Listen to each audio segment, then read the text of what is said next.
You won't get away.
got nowhere left to run.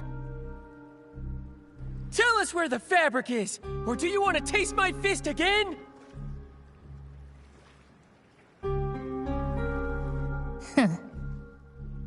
Finally, we've got you.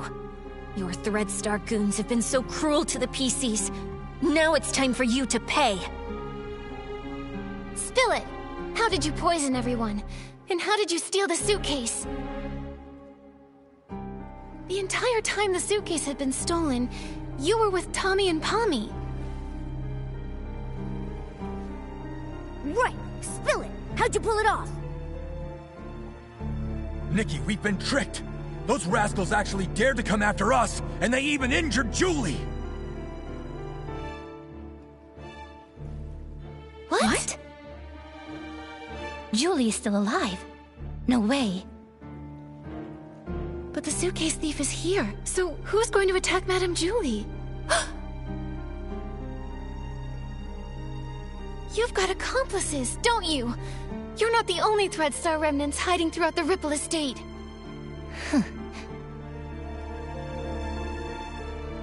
Please don't panic. Madame Julie's only injured.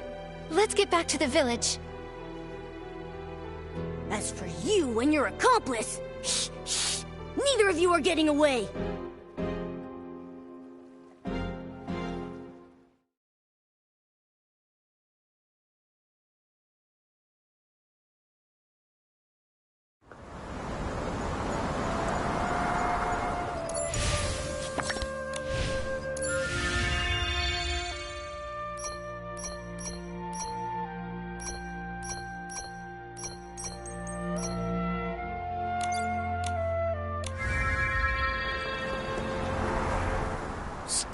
Stitching, endless stitching. Ugh, if only I'd already perfected the immortal fabric. Immortal fabric? What a crazy idea! I like it, but I don't think I'll be needing it. This little wound won't leave a single stitch mark. Julie! Madame Julie, are you all right? Do not worry, my dear. If you ask where I was hurting the most, I would have to say not being able to use the strongest detergent for a while was truly heartbreaking. You always make it sound so easy. What exactly happened? Who did this? I'd have to say I was pretty lucky, if it weren't for my friend over there. Her again. Madame Julie, are you saying that she attacked you? She saved my life, dear. Earlier, a swarm of Esslings suddenly appeared in the village. Julie said they were after her. She told our leader to protect the others, then drove the Esslings away. Then, there was some sudden commotion that shook the windows open. I quickly floated over and saw Julie injured, with this PC lying beside her. Even I couldn't see exactly what happened. Luckily, she was fast and agile. She suddenly darted out from nowhere and pushed me out of the way. Thank you very much, my dear friend. She actually saved Madame Julie. We never even got the chance to speak with her properly. Who is she really? And what is she trying to do? Gordon, is she badly hurt? Can you fix her? Of course! Thanks to Julie's Florigel cloth, but... Nikki, I think she wants to say something. Chase them! Hello? What do you mean? Who are you chasing? Don't worry, take your time. You're safe here. Leah. Leah? Leora, could it be that she suddenly leapt at you because she sensed Leah's presence? But how would she even know Leah? Could it be? Small flower breathes in rose.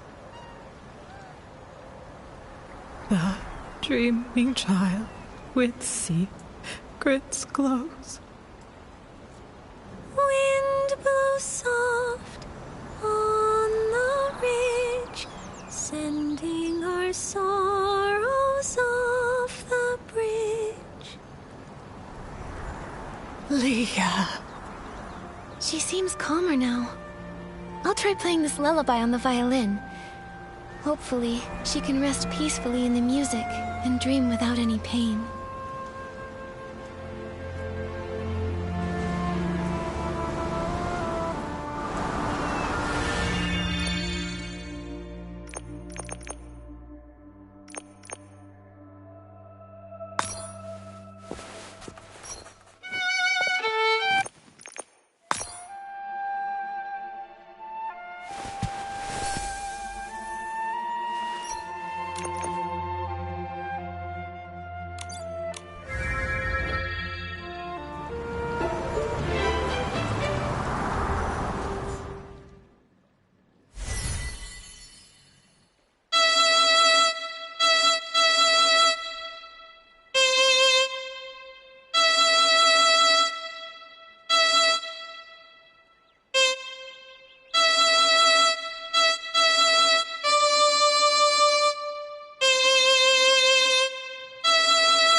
She's so much calmer. That's wonderful. Nikki, she's sleeping soundly. Gordon can start examining and repairing her now. This is just unbelievable. Even I never thought something like this could happen. What is it? Did you discover something? This patchy PC. This is utterly mad. I'm still checking, but... Yes, every single piece of fabric on her body comes from the body of a different PC. That's just like the Thread Star costumes! Leora has a patch from Leah, so she has Leah's memories. With all of those patches, this PC... She must always be dreaming noisy, chaotic dreams, pulled in all directions by countless voices.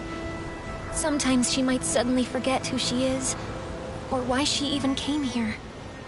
No wonder she sometimes seems like a completely different PC.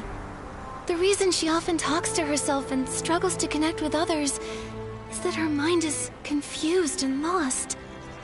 But why would she do this?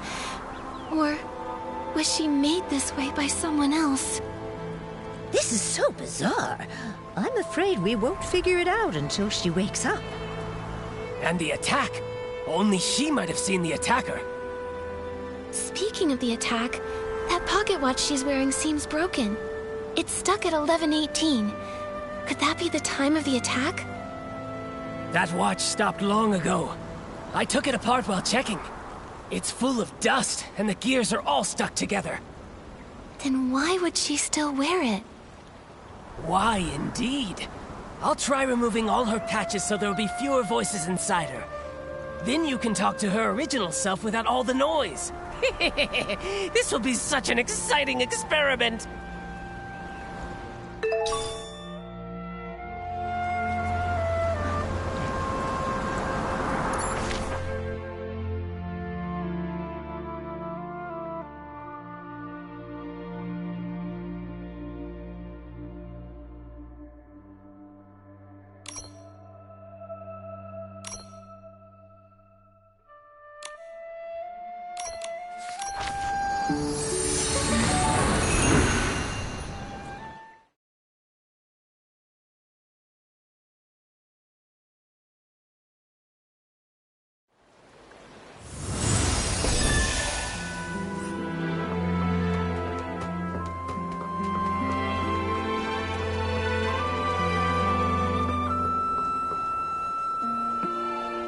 When we found out Madame Julie faked her death and finally caught the suitcase thief, I thought we'd have this case all wrapped up.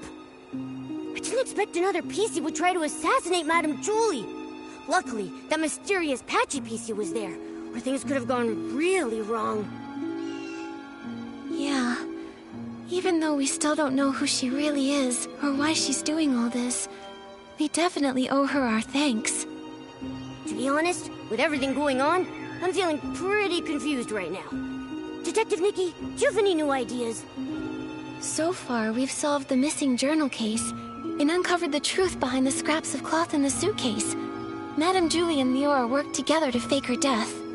But so many cases remain unsolved.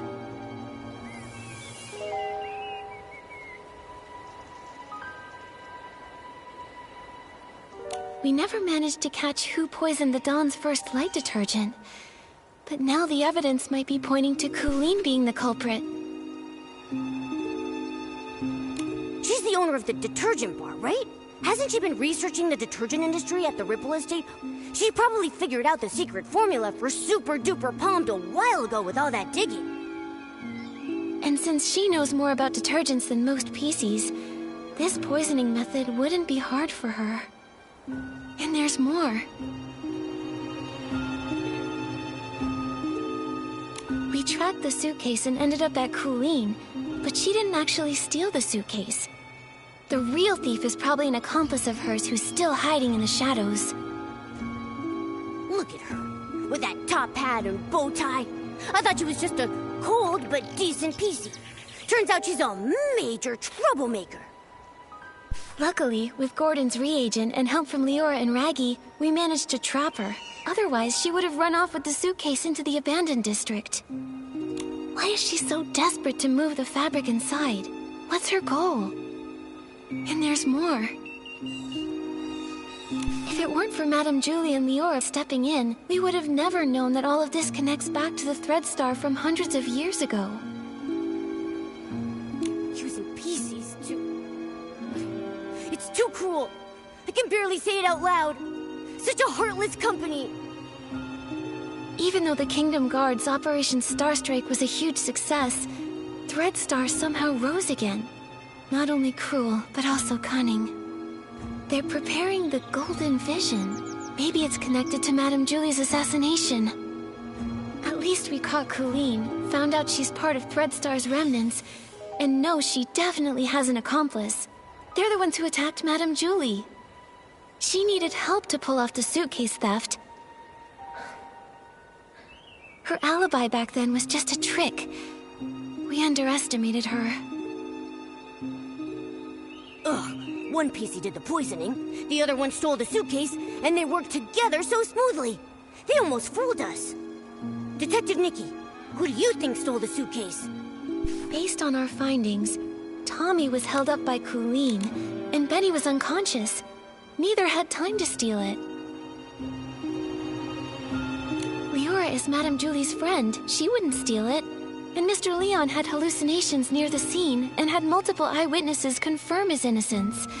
So no suspects there either. But Colleen didn't have any time either. That only leaves the Patchy PC, right? But she was the one who saved Madame Julie. I'm a bit confused now. We must have missed some key information. It seems like the Patchy PC's identity and motive might be the key to all this. Let's hope the truth comes out when she finally wakes up.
The wind is picking up.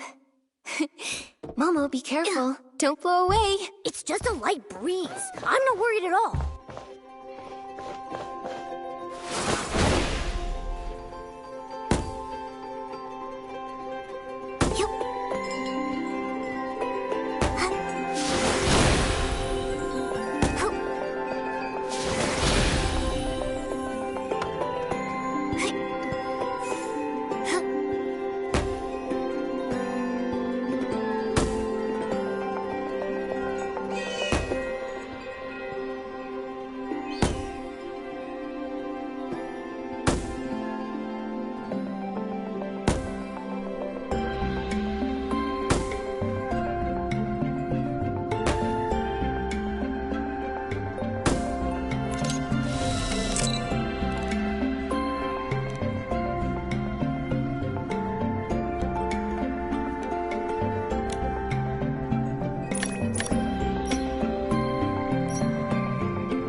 Nikki, it looks like the starbell is closing. Maybe try shaking it?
When it comes to making our home an even better place, you can never have too many astrolites.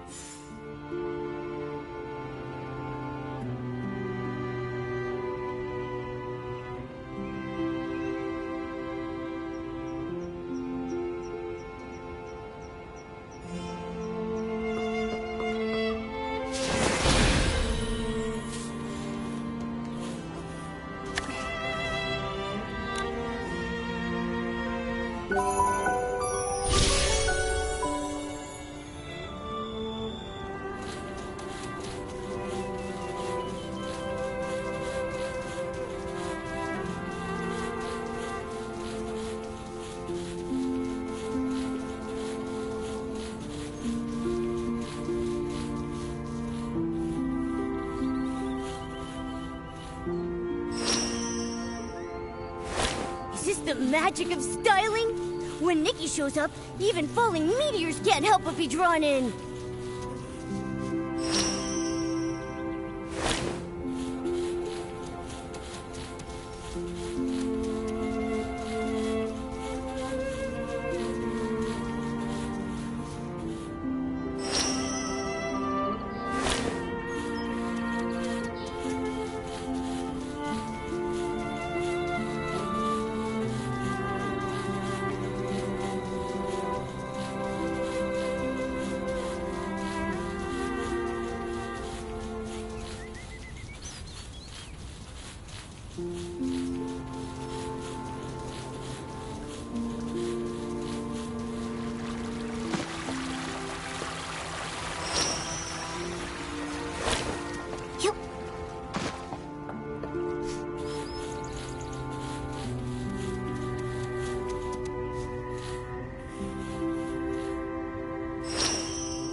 We've got a big one on the line.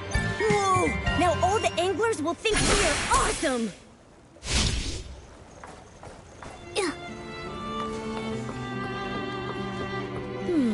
Where should we go explore next?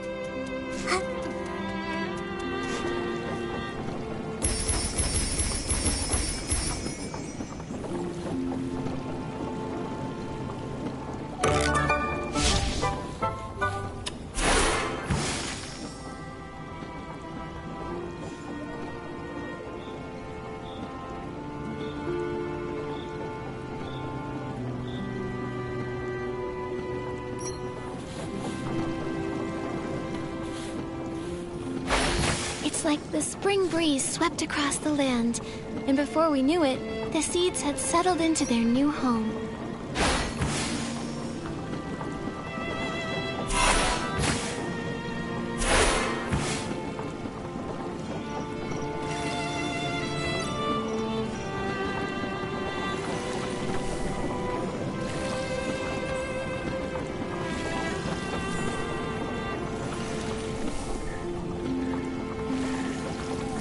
Plants are part of the family too. They deserve our care and attention.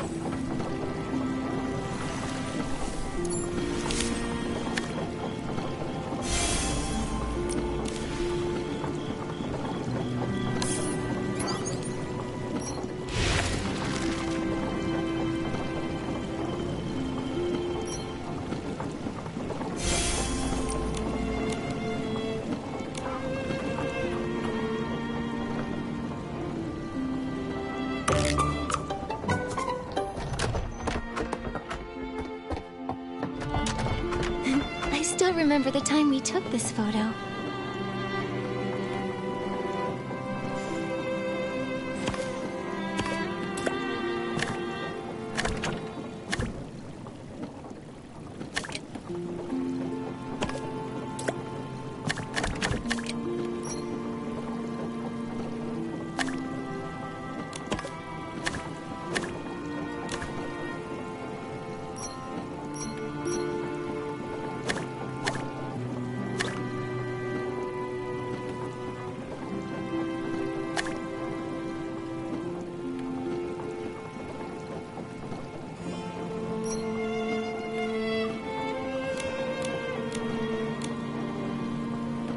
Great job! Our home really needed this.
I wonder how the Patchy Piece's doing. Nikki, let's head to Prosperville to check on her and Madame Julie.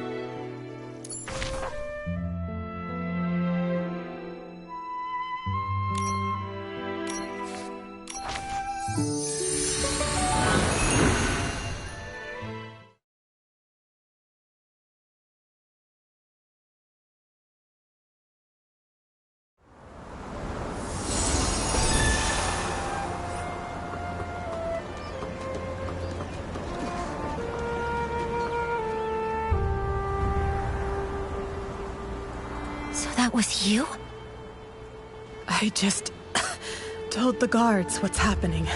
Threadstar's gaining momentum, but I was careless. Leora and that Patchy Piecey lady, what are you trying to say? Hello, Kingdom Guards. I'm Scarlet the Seeker, former Kingdom Guard reporting in.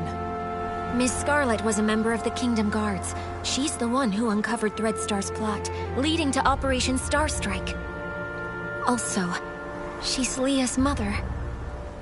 What? What are you talking about? Let me explain. I discovered Threadstar's conspiracy all because of Leah. Leah was my daughter, a lovely girl. Unfortunately, she was sick and left me too soon. I always kept her little clothes by my bed, pretending she never left. I missed her dearly. Then one day, her clothes disappeared. A tiny piecey appeared in their place. She turned to me and called me Mama. I thought this piecey was a blessing from the gods, so I called her Leah. I cared for her fabric, we played, and I sang Leah's favorite song. Small flower braids in rows, the dreaming child with secrets glows. Ah, happy days. I always slept with a smile on my face, until she vanished too. Gone without a trace, like she never existed. I looked everywhere, but never found her. So I started investigating all the cases of missing pieces, hoping to find a clue. That's when I noticed the Red Star. The Kingdom Guards took it seriously, and Operation Starstrike succeeded. Red Star was seemingly gone, but I still wasn't able to find my dear Leah. No matter where I looked, I never saw her again. Later, I left the guards and died alone, still searching for my baby girl. I was then reborn as a piecey. This broken pocket watch stopped exactly at the time Leah left. I wear it always. I swore on it. Whether whole or broken, whether it takes a day or 100 years, I will find my Leah. After a while, I began sewing pieces of the victim pieces onto myself, piecing together their memories to find the truth. I've followed those memories ever since. Threadstar kidnapped Leah and turned her into... That's why you were so emotional seeing Leora. You were sensing Leah. Yes, those memories confused my mind, but I will never forget Leah's presence. Leah, my little Leah, I miss you so much. Wind blows soft on the ridge, sending our sorrows off the bridge. Leah knows your voice. I know. I followed Benny here because I suspected that over the decades, he's been helping Threadstar pick kidnapping targets. Wait, so you think Benny is a member of Threadstar? That's why you attacked him? Attack? I did chase him, but I didn't succeed. How come? What a liar. Benny wasn't at the fermentation zone his first day at the estate. I found him there, but that was early on the second morning. Wait, that's the day after the first poisoning case. A whole entire day after Benny claimed he was attacked. His first day hiding in the estate, I couldn't follow him inside. The next day, I followed him to the fermentation zone, trying to catch him. I was distracted by a noise, probably one of his accomplices. He escaped, and I wasn't able to attack him. The so-called attack was just a setup. I understand now. We need to catch Benny quickly. Don't worry. Gordon asked Jenny to keep him locked up. Both he and Colleen have already been detained. Unfortunately, the PC who attacked Julie used some forbidden power to strike from a distance.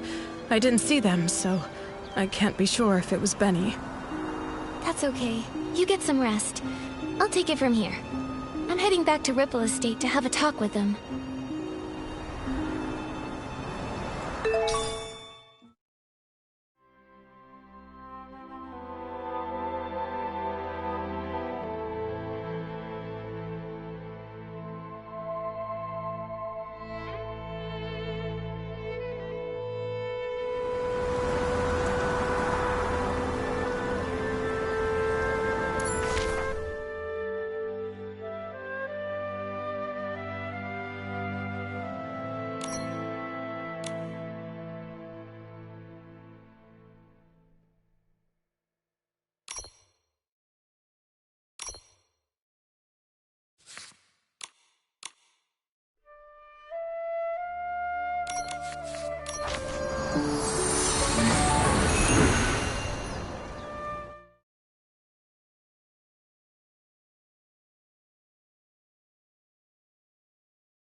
Benny and Colleen are held in 2 nearby knock-knock cells.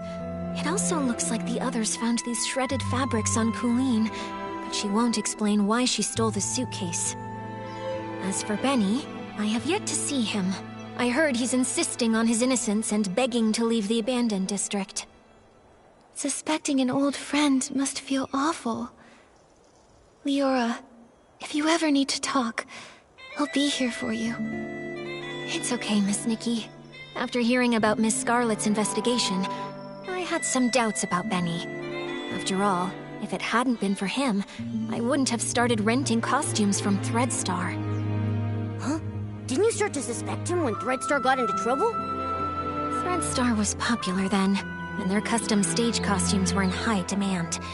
Benny was a perfectionist and wanted me to rent a magical costume to boost my influence. It wasn't that strange to me. So just like I never told Juliet about these things, I never told Benny I was investigating Threadstar either.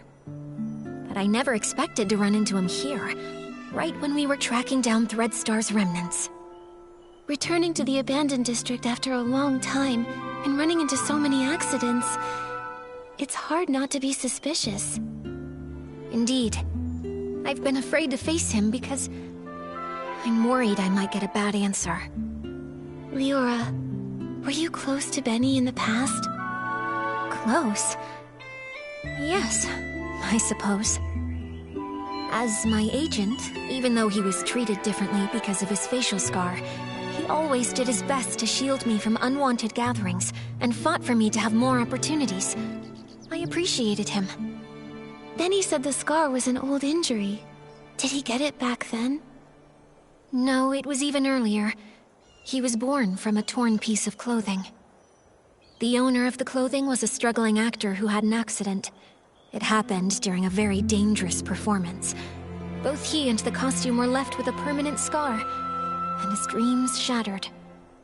When I met Benny, he never really spoke about it, but kept washing himself and tidying the house, as if trying to repair every broken piece of his life. The pain from that accident, just like that scar, never faded from Benny's heart. Maybe because of this, he was a perfectionist and very strict with me, demanding I be a perfect star in everything I did. But he also cared for me a lot, like an older brother, ironing out every crease in my costume and making sure to tidy up my messy dressing table. At every performance, he stood backstage, applauded me, and gave me a bouquet of flowers. He wanted the spotlight on me even more than I did. As if the light could also heal his scars. Sorry for rambling. The most important thing to do now is to figure out what they're hiding. I think we can start by questioning him. If what I know about him isn't entirely based on lies, then he's not someone who's good at keeping secrets. All right, leave it to me. Momo, let's go ask Benny some questions.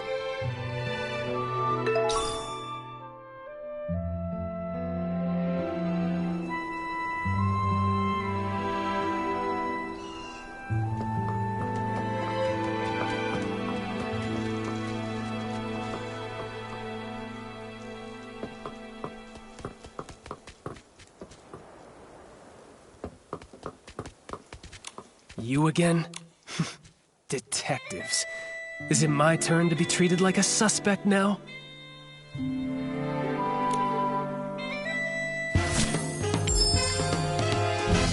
This is just a routine inquiry in the investigation, Benny.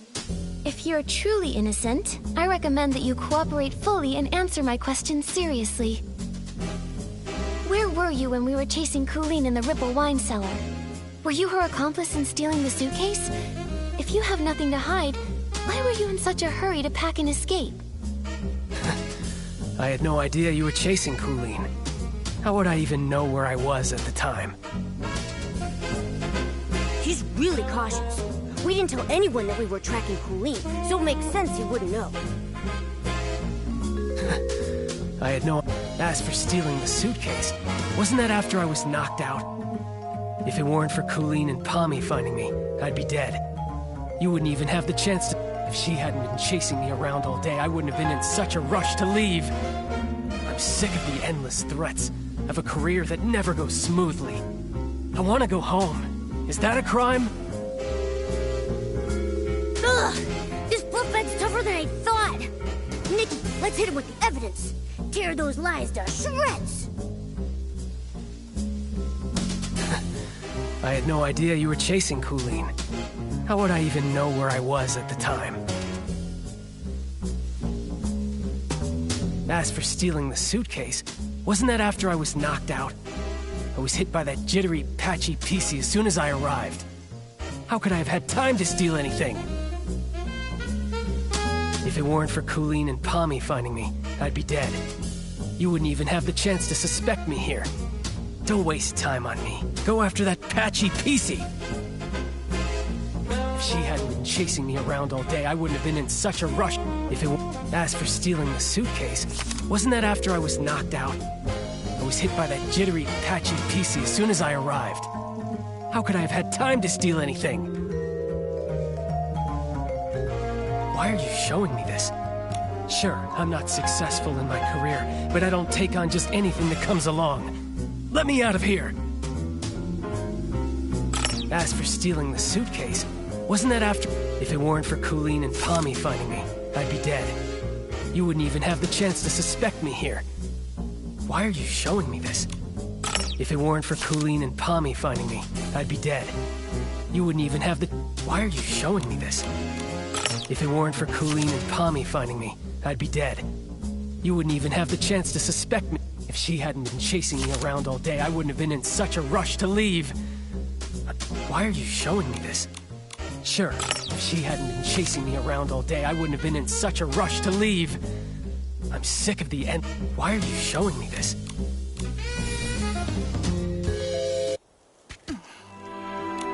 You...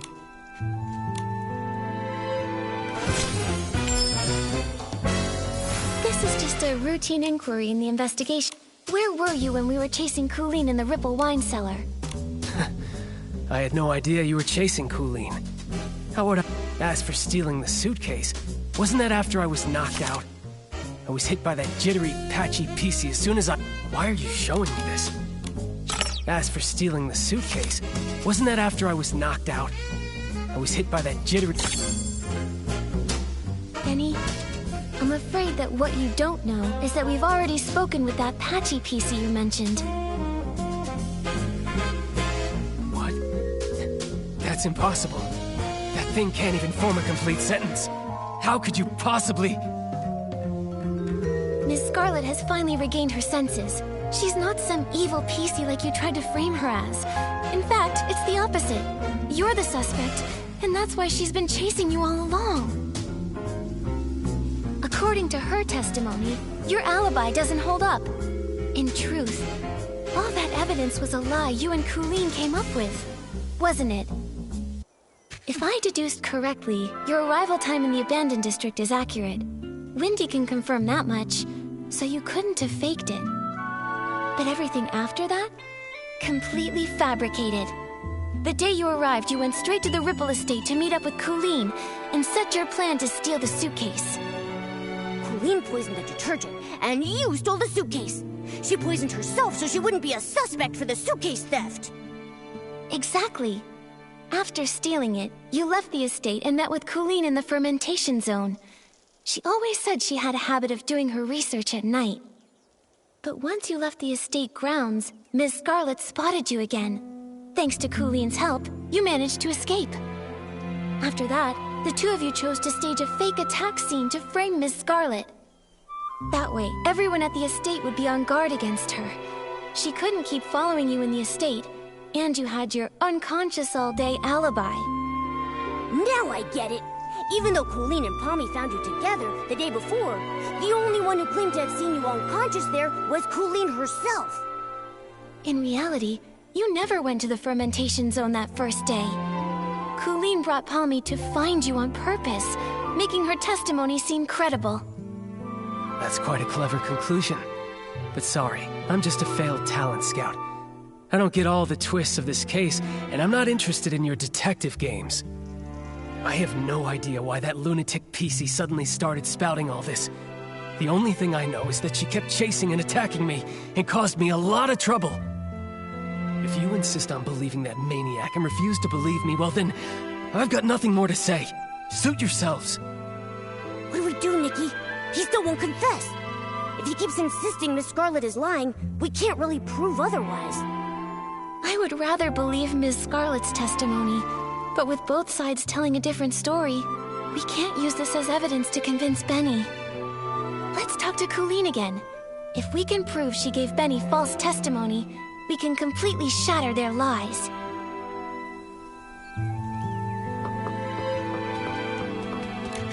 So, now you've sent a human and this little yellow furball. I'm not in the mood to talk.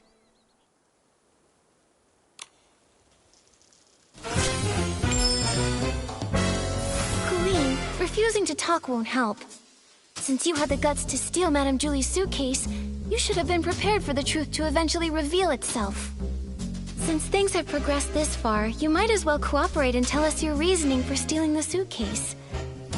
You're so gentle with the birds, so why stay loyal to a cruel organization like Threadstar?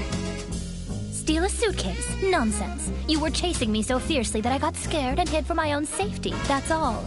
I didn't steal anything. Little birds, Threadstar. I don't know a thing about them. I've heard the name Julie, though. Some kind of sovereign of sexy. She delayed her trip. What does that have to do with me? Ugh! This fluff bag's tougher than I thought! Nikki, let's hit him with the evidence! Tear those lies to shreds! Steal a suitcase? Nonsense. You were chasing me so fiercely that I got scared and hid for my own safety, that's all. I didn't steal anything.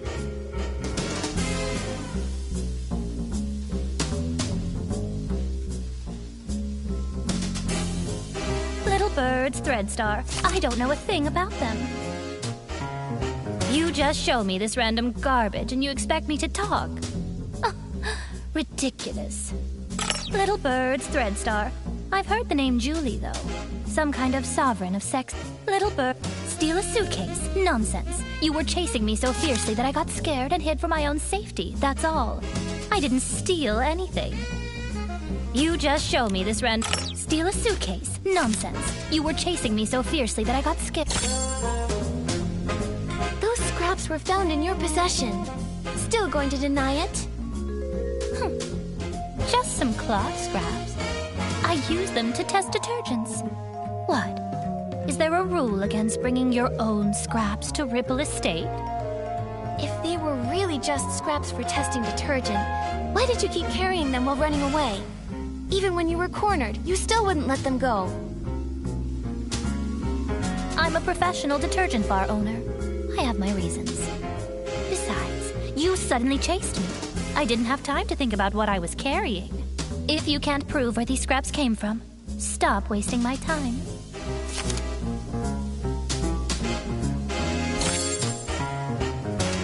Colleen, does this piece look familiar? We found it near Madame Julie's suitcase at Golden Fields. The one you didn't manage to take. If we compare this piece with the scraps we found on you, it will prove they're the same fabric. Or do you need to see a lab report before you'll admit it? I actually left a piece behind. Looks like you just admitted to being the suitcase thief. Now, one more question. Benny was your accomplice, wasn't he? His so-called coma was just your cover. He was never attacked at all, was he? And what does it matter if I am the suitcase thief? Give it up. I'll never tell you anything else. As for Benny, I'd never seen him before I came here. And I'd never bother faking evidence for him. That total neat freak. I can't even be bothered to talk to him, let alone go out of my way to help him.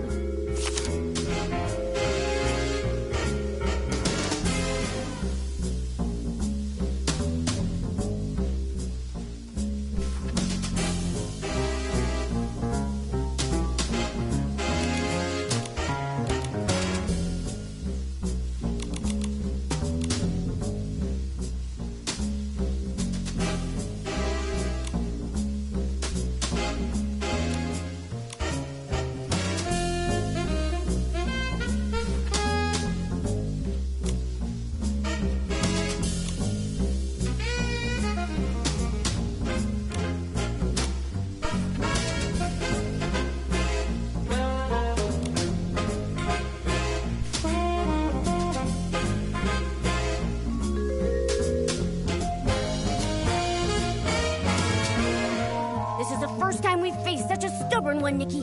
We have to hold our ground. And what does it matter if I am the suitcase thief? As for Benny, I'd never seen him. That total neat freak.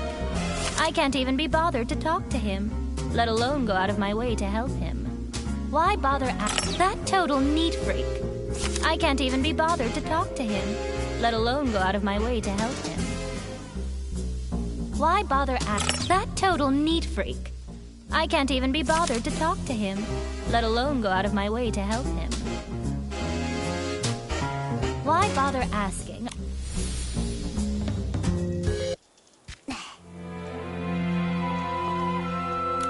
So now...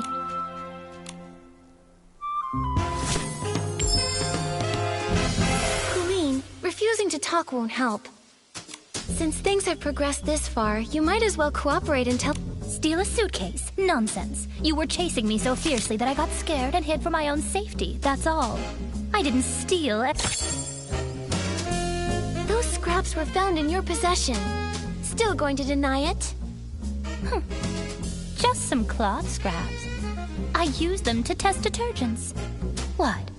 Is there a rule against bringing your own scraps to Ripple Estate? If they were really just scraps for testing detergent, why did you keep carrying them while running away? Even when you were cornered, you still wouldn't let them go. I'm a professional detergent bar owner. I have my reasons. Besides, you suddenly chased me. If you can't prove where these scraps came from, stop wasting my time. Colleen, does this piece look familiar? We found it near Madame Julie's suitcase at Golden Fields, the one you didn't manage to take. If we compare this piece with the scraps we found on you, it will prove they're the same fabric. Or do you need to see a lab report before you'll admit it? I actually left a piece behind. Looks like you just admitted to being the suitcase thief. Now, one more question. Benny was your accomplice, wasn't he? And what does it matter if I am the suitcase thief? As for Benny, I'd never seen him before I came here. and I'd never bother faking evidence for him. Why bother asking?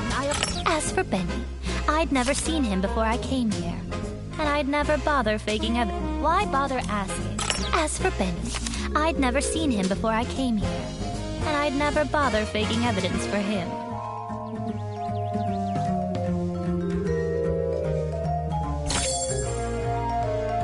Benny's notes say he often visits the Nightshade Lounge, the very one you own, Colleen. He even pays monthly tabs. A hands-on bar owner that goes as far as to personally test detergents and even carries around test fabric scraps just in case. And yet you claim to never have met someone who's obviously a regular customer of theirs. What a liar. That fool. Of all the things, how could he drop this page? Stupid. Utterly stupid. It's over, Colleen. No denying it now. You and Benny were a team, poisoning the Dawn's First Light detergent just to steal that suitcase. Why? What is this golden vision? Why kidnap so many PCs? Why target Madame Julie? Don't you think enough PCs died already? Colleen, it's not too late. Tell us the truth, and we can stop more PCs from being lost. Fine, I do know Benny. But just like you said, it's nothing more than a bar owner and a regular. I'd never risk faking evidence for a customer. And even if he came fairly often, I never liked that man. What a pretentious fool. What do we do, Nikki? This is the most stubborn PC I've ever seen. She's still not telling us anything. If she refuses to talk, we have no way to keep investigating. Momo, we need to find a flaw in her collaboration with Benny. Maybe we can start from here.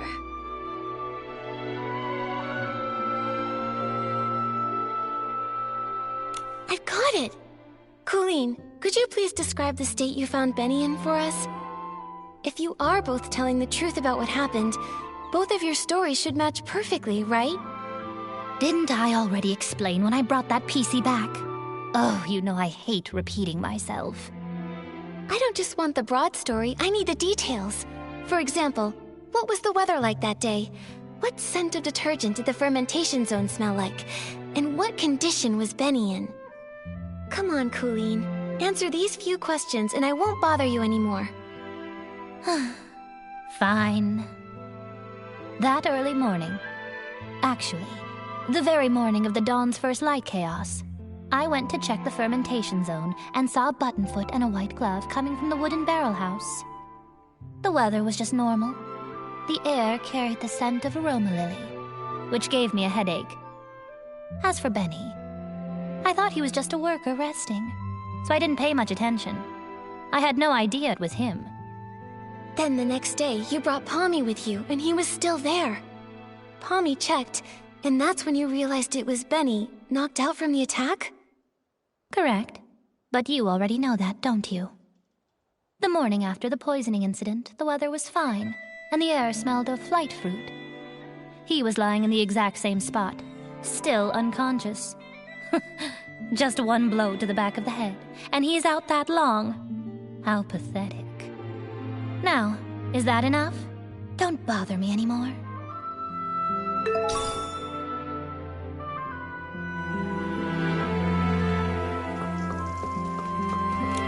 Come on, is this ever going to end? I want to go home, you hear me? Home!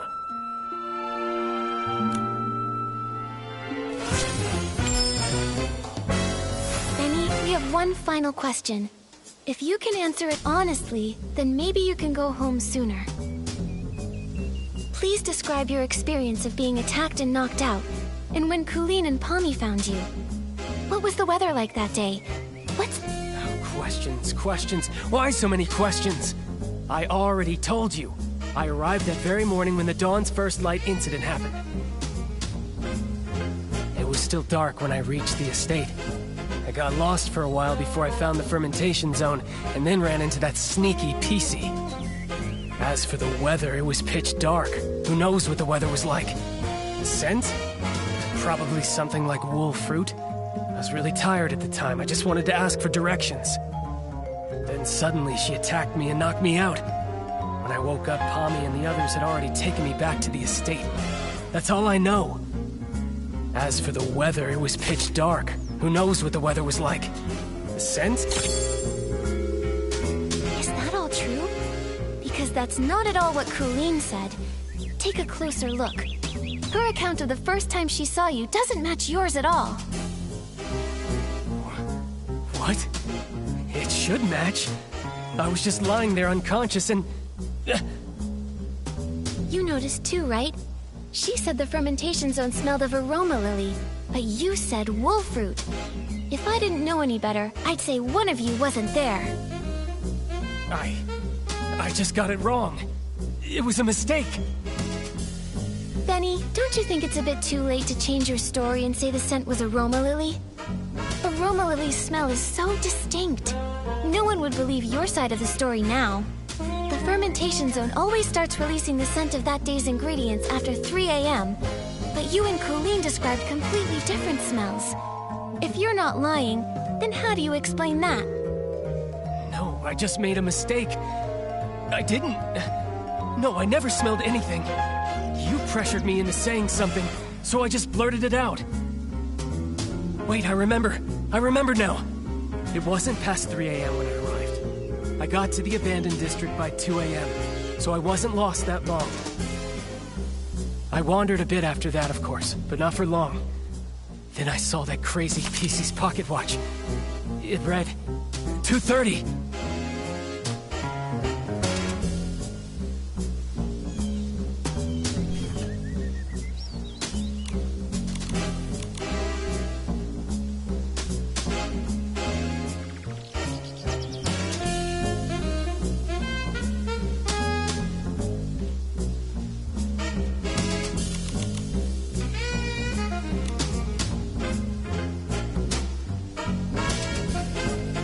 Wait, I remember. I remember now. It wasn't... No, I just made a mistake. I didn't... No, I never... There's no way I would be foolish enough to say what I smelled was actually aroma lily. I'm not lying. No, I just made a mistake. I didn't... No, I never smelled anything. You pressured me into saying something, so I just blurted it out. There's no way I would be foolish enough to say... No, I just made a mistake. Wait, I remember. I remember now. It wasn't past 3 a.m. when I arrived. I got to the abandoned... There's no way I would be foolish enough to... Wait, I remember. I remember now. It wasn't past 3 a.m. when I arrived. I got to the abandoned district by 2 a.m., so I wasn't lost that long.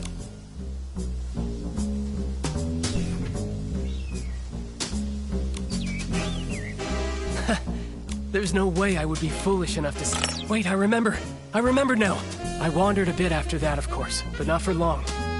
Then I saw that crazy PC's pocket watch. You made a huge mistake, Benny.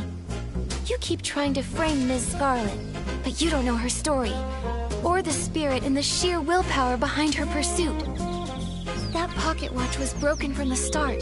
It's forever stuck at 11:18. The time Miss Scarlet lost her daughter. Broken? Always broken? Lost her daughter? No, I don't understand. Her daughter was murdered by Threadstar. You couldn't have seen 2:30 on that watch. So you're lying.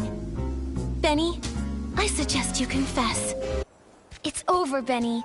Time to admit you lied. We already know your background. You're both Threadstar's villains, sent to the abandoned district to carry out the Golden Vision, right? This is your last chance to redeem yourself. Tell us why you stole the suitcase, and why you tried to kill Madame Julie. And stop working for Threadstar. Come clean and we'll go easy on you. If you're honest, you'll get a lighter sentence. No. Prison? Impossible. I have no idea what you're talking about. What Threadstar? What about killing Julie? I don't know anything. As for the scent in the pocket watch, who knows? Maybe I just misread it. You're just the type who won't cry until death's staring you right in the face. What evidence do you have that proves I work for Threadstar? Show me! How can you verify that I helped Colleen steal the suitcase? You caught her, right? You should find the suitcase and the cloth on her. If so, then lock her up! You're ruthless! Your ally doesn't matter to you at all? Why should I care about what happens to her? I just want to go home already. I don't want to stay in this place for another moment! Go away, detective. Without solid evidence, don't expect to hear another word from me! Nikki, looks like they're both refusing to cooperate. We should figure out our next move.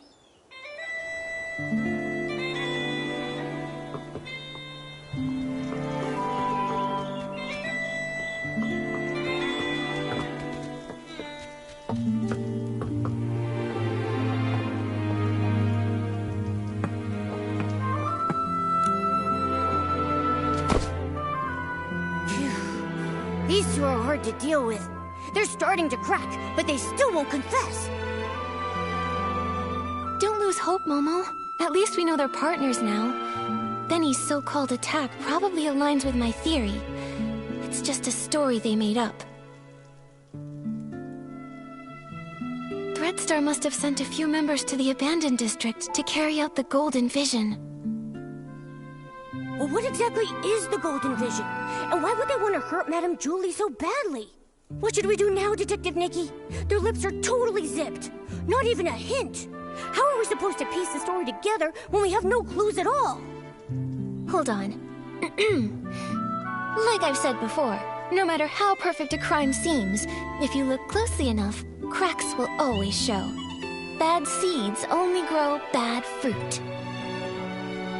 I doubt that we're going to get any more information from Colleen. She would rather confess to stealing the suitcase and accept being punished than tell us what really happened. Ugh. Colleen is a pretty tough cookie, you know that? I mean, even if I pulled out my razor-sharp claws, I don't think she would be fazed in the slightest. She's just that tough. But there might still be a chance with Benny. He's desperately denying it, and he insists there isn't any evidence. But if we find solid proof, we might crack him. Unfortunately, the assassination attempt on Madame Julie has no witnesses, and it's hard to find clues from the Esslings. That route probably won't work. Should we start with the missing suitcase case? Yeah. If we can prove that Benny stole the suitcase during all of the detergent poisoning chaos, he won't be able to deny it. And if we can prove Benny's a member of Threadstar, identifying his motive, he probably won't have much of an argument. Makes sense. Detective Nikki, where do you think would be the very best place to start looking for evidence? Your trusty assistant Momo is here and ready to go whenever you need me. Just point me in the right direction and I'll get on it right away. Whether it's Threadstar or Benny, the PCs in the abandoned district might not be familiar with them. We'll probably find clues asking guests from Sichia. How about we start by talking to...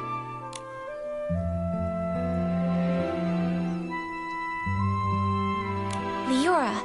Since Benny was once Cersei's agent, she must know Benny's past better than nearly anyone else around. All right, let's get going. With Nikki on the case, we've got this.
but I don't know which of the seeds will bloom, who will be the sorceress to get through the storm. There's only one seed for a life. That's from As Rain Falls, As Flowers Bloom, right? It feels so different from what Madame Julie recited. That line only appeared in the premiere. I rewrote it later on. Benny really liked it. Back then, I always liked to oppose things he liked on purpose. After all, he could be pretty harsh. When I first arrived in Sicia, I felt like a bird finally flying far away. But Benny said little birds are light. Sometimes it's not that they flew far, but that the wind blew them away. Wow, that was pretty mean. He's always been stubborn. How is the interrogation going? We managed to expose Benny and Cooline's lies, and even piece together how they teamed up. It's too bad. Without concrete evidence, they just keep denying everything. Leora, do you recall there being any connection between Benny and Threadstar? Back then, I was so focused on researching performance costumes that I distanced myself from almost everyone. After becoming a PC, I never saw him again. However, back when Mr. Leon was still human, he often rented costumes from him. I even saw the two of them discussing the details backstage before my last performance. And Mr. Leon has always lived in Sicia. As a victim, he must remember the news when Threadstar was taken down. Makes sense. Knowing him, he'd definitely jump at the chance to be interviewed and go on and on about how he was the victim. Thank you, Leora. Sorry to trouble you with these questions. It's okay. I've asked myself over and over, if Benny is a criminal, I won't let him off. Otherwise, how could I face the strict lessons he taught me? When I was helping prepare for the Ripple Estate soiree stage, I heard that Mr. Leon was planning to rehearse near Beryl Grove today. You might see him over there. Nikki, what should we do next?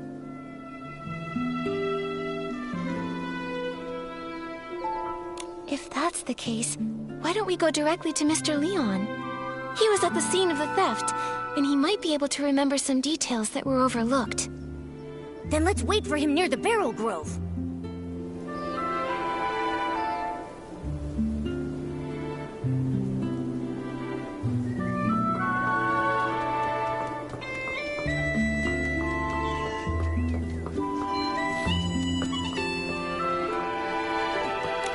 Write it all down! Even if I don't make the headlines, at least give me a sidebar mention. Hey! Why, if it isn't Nikki herself! Oh, thanks to you, I was able to dig up the tune that Cersei used to whistle. A melancholy girl gazing at the wheat fields. This means... It means you're really talented to dig up such details. I wonder if you know Benny just as well. That guy only has Madame Julie and Cersei on his mind. Ha! Don't underestimate me! In just a few days, I was able to uncover nearly all the secrets held by those folks from Sicia. Everyone except, of course, for the mysterious Leora. But that's only a matter of time. Please, tell us. Benny? He was a great talent scout who made Cersei famous back in the day. They were both incredibly close to each other. When Cersei won the Golden Sicia Best New Artist Award, Benny cried so hard backstage he couldn't even keep his sunglasses on. Ever since Cersei unexpectedly died, his career dried up. Now, even the drink shop thinks he's bad luck and won't hire him. Yikes! That workplace environment is just brutal. After all, his temper and the scar on his face didn't win him any favors. Not to mention his time in prison. Prison? What happened? I remember it had something to do with Threadstar. Let me check. That briefing was stolen by Mr. Leon. He shouted, "Hold! The ink upon every single one of the newspapers will forever be my stage! I can't wait to get to Beryl Grove and share my art again!" After declaring that, he left in quite a hurry. Who knew that even columnists have to watch out for robberies too? I'll be avoiding him from now on. Sounds like something Mr. Leon would do. I think we should avoid him too. Nikki, what do we do now? Mr. Leon was also at the scene when the suitcase was stolen. Although he was caught up in a hallucination at the time, maybe now he can remember the more overlooked details. Ugh, If he's off performing some one-man show again, then it looks like we'll be in for a real dramatic time. Let's just go wait for him near the Barrel Grove.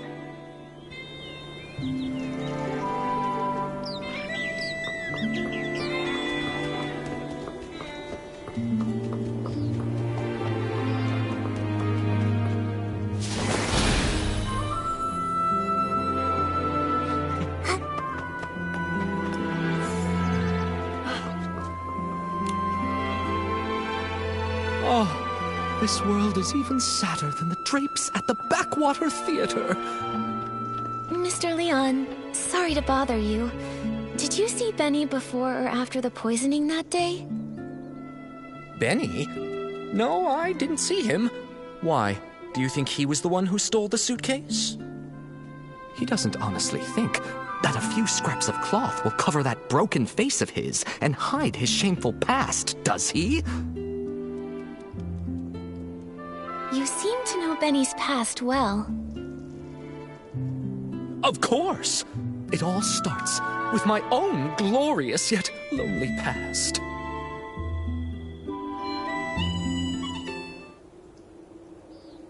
A boy more fragile than an unfinished script. When he arrived in Sichia, his dreams were even bigger than the city. Even though he had already become a piece of living art, that era of foolishness trailed behind his shadow. On snowy nights, his monologues put the basement's hairband slugs to sleep. The applause that should have followed, lost along their way. Until one day, a kind gentleman gave him a gift, powerful enough to shake the world, whispering, "Wear it, wear it." He knew everything has a price. Nightmares, pain, reminding him of their existence.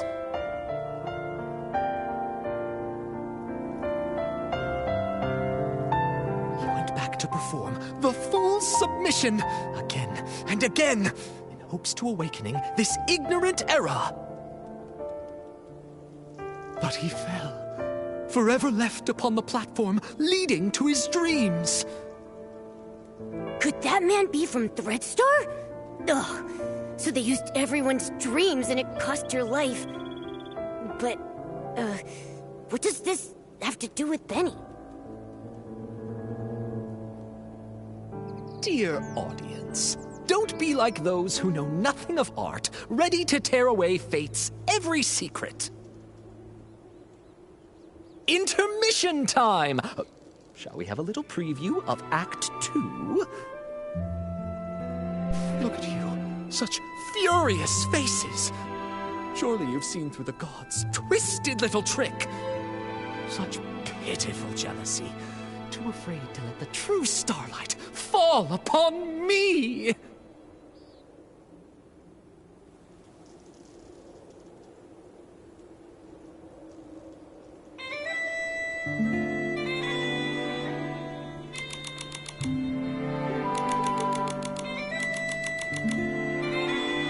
Sending that evil messenger, Benny, with fake generosity and kindness, politely selling costumes to me, all secretly marked with the price of downfall.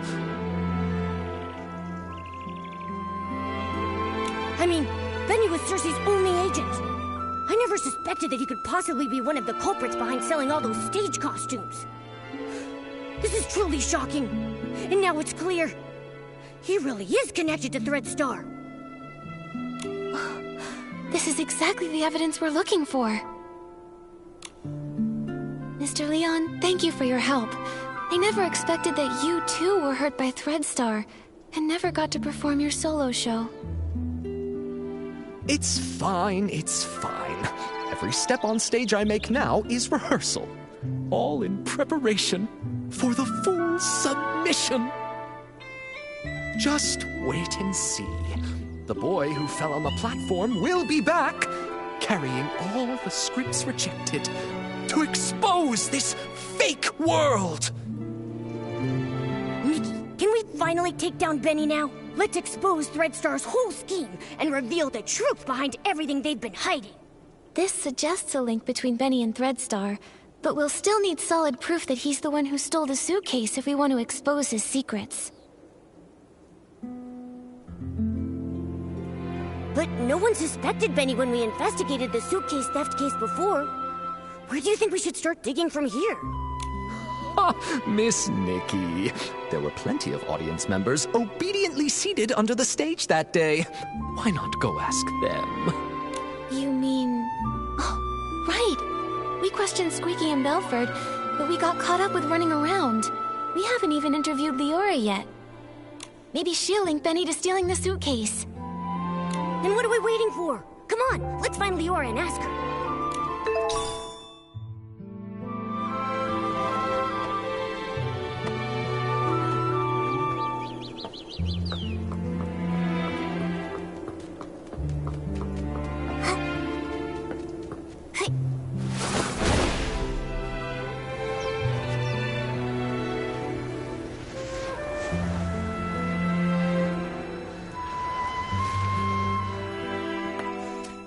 I was here.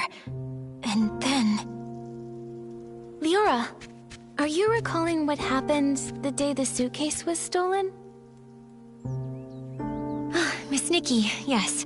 While you were all busy with the questioning, I just stood by doing nothing. I felt so ashamed. I thought that if I could recall some overlooked details, maybe I could help. That's fine. In fact, we were thinking the same thing. Of course. As always, the first to receive the dawn's first light that morning were the on-duty staff, so they would be able to quickly return to their posts. After I applied it and was about to head back, I noticed some staff were already showing symptoms. I had a bad feeling, so I ran here, hoping to meet Gordon. When I arrived, I saw Squeaky pressing juice there. She's usually really energetic, but at that moment she seemed unusually agitated. If you say so, it really sounds like she must have already been hallucinating back then. She was talking about flying fruits, runaway bags, all sorts of impossible things. At the same time, I saw Belford approaching. He carried a bunch of detergents, but was already unsteady. It sounds like Belford was about to hallucinate too. I wanted to help him, but I quickly started to feel dizzy myself, stumbling and bumping into him.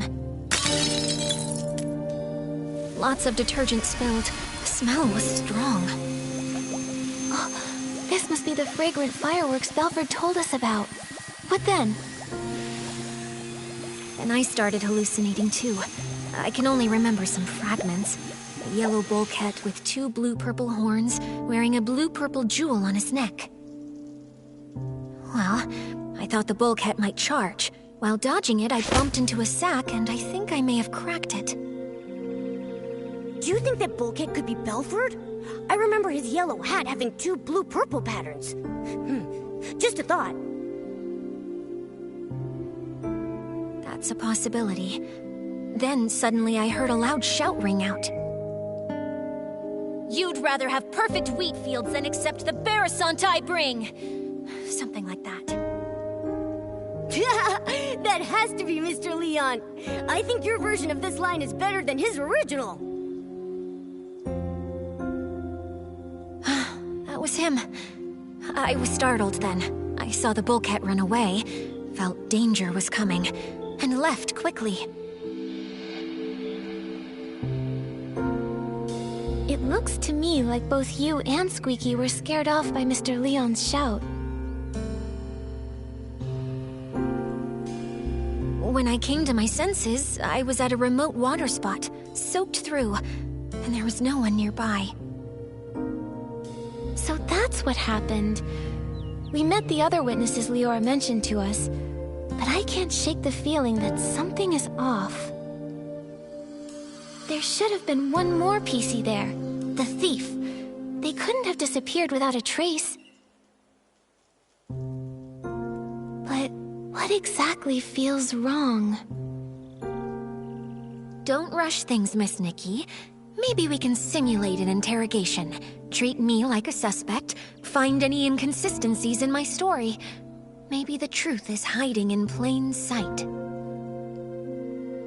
Great idea. We should get started.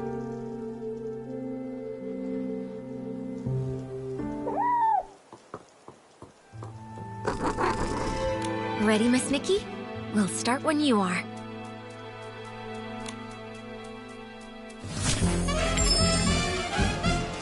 Leora, could you please describe again what happened nearby that day?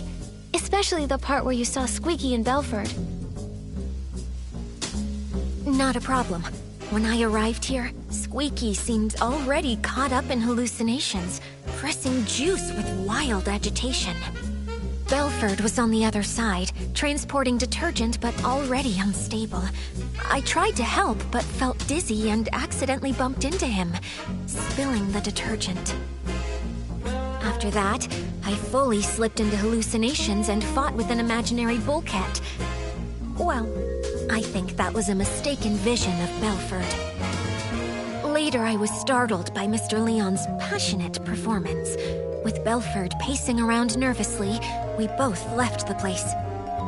That totally not Palm special blend must be really potent. The hallucinations everyone had were so different. Detective Nikki, do you see anything suspicious? Not a problem. When I arrived here, Squeaky seemed already caught up in hallucinations, pressing juice with wild agitation. Belford was on the other side. After that, I fully slipped into hallucinations and fought with it. It seems consistent with my description. Miss Nikki, the real gap might lie. After that, I fully slipped into hallucinations and fought with an imaginary bullcat. Well, I think that was a mistaken vision of Belford.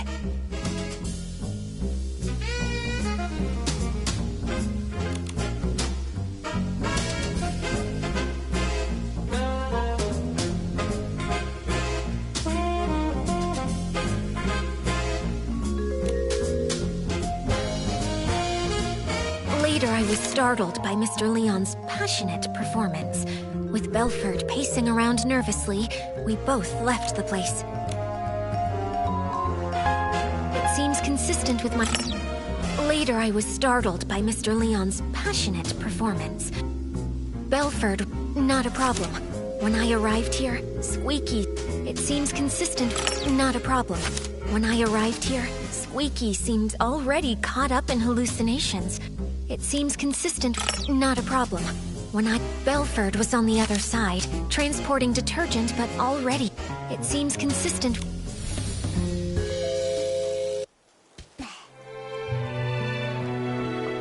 Ready?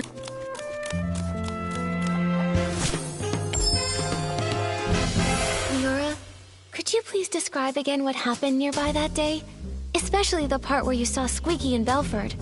Not a problem. When I arrived here, Squeaky seemed already caught up in hallucinations, pressing juice with wild agitation. Belford was on the other side, transporting detergent but already unstable. I tried to help but felt dizzy and accidentally bumped into him. Got it. Leora testified that she bumped into Belford and accidentally spilled detergent all over the place. Since both of the hallucinating PCs left after that happened, there's no way they could have neatly arranged the detergents found in the corner. But last time we investigated here, we saw lots of organized detergent bottles near where they bumped into each other. Someone stood the bottles back up, and that PC who did so is very likely the culprit. Miss Nikki, please let me examine these bottles. This one's scent. It's Benny. Why do you think it's Benny? I'm not sure you remember, but I mentioned when Benny was my agent, he was incredibly attentive, helping me organize clothes, even tidy my dressing table. Scripts I carelessly left lying around would be stacked neatly, and any makeup I may have spilled on my desk would be arranged just like these detergent bottles. I should mention, this detergent scent is the one Benny usually uses. We often see Benny washing his hands. It seems he always carries detergent with him. Yeah, Although this fragrance he usually uses is quite common and very mild, when placed alongside these other nearly scentless detergent bottles here, you can still figure out the difference between them.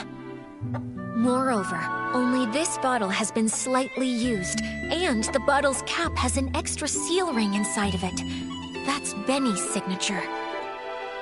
If Benny stole the suitcase, after doing the dirty work of lockpicking, he'd want detergent to clean his hands.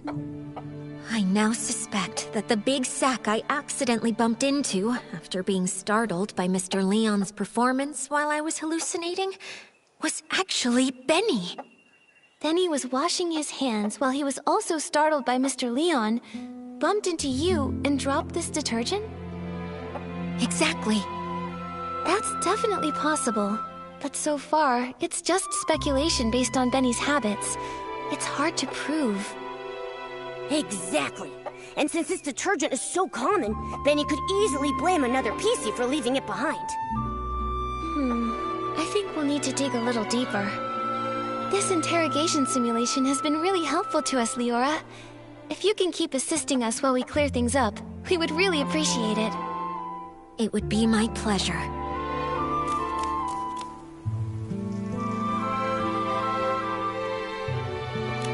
Ready, Miss?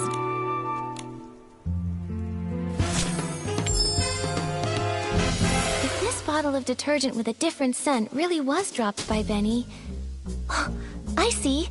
In that case, there's still one suspicious detail.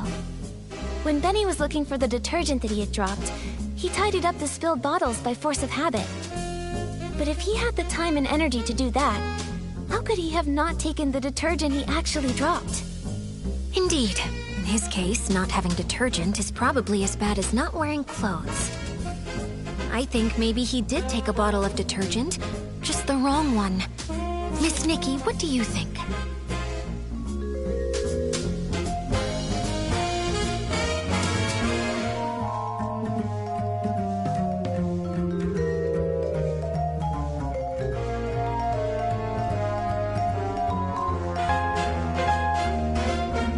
This might not be related.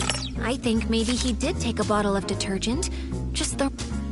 This might not be I think maybe he did take a bottle of detergent, just the... This might not be... I think maybe he did take a bottle of detergent, just the wrong one. This might not be I think maybe he did take a bottle of detergent, just... This might not be...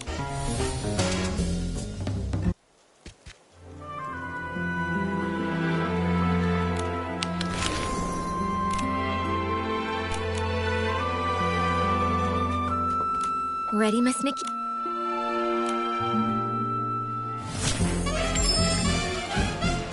If this bottle of detergent with a different scent really was dropped by Benny, when Benny was looking for the detergent that he had dropped, he tidied up the spilled bottles by... Indeed. In his case, not...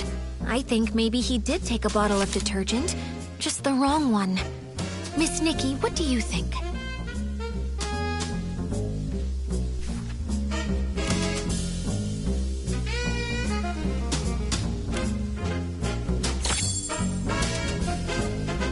Belford mentioned that the only detergent he's been transporting recently is the super-duper palmed detergent. It doesn't smell like anything, and matches the characteristics of these detergents. I see. Since the bottles all look alike, and the scent difference is minimal, it doesn't surprise me that he grabbed the wrong detergent in a hurry. Even if Benny did grab the super-duper palmed detergent by mistake, he probably realized it a long time ago. If he's already thrown away that bottle, we can't investigate further. Maybe we can find supporting evidence from other testimonies.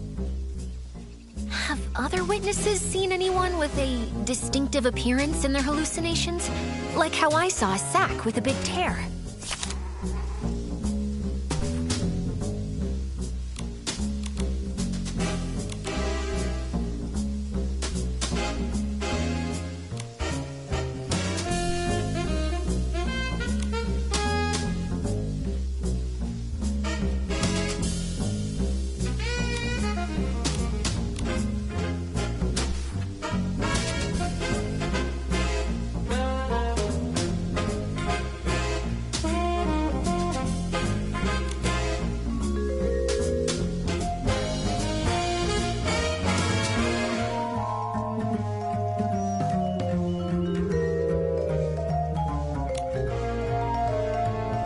doesn't seem to be any description related. Have other witnesses seen anyone with a distinctive appearance in their hallucinations?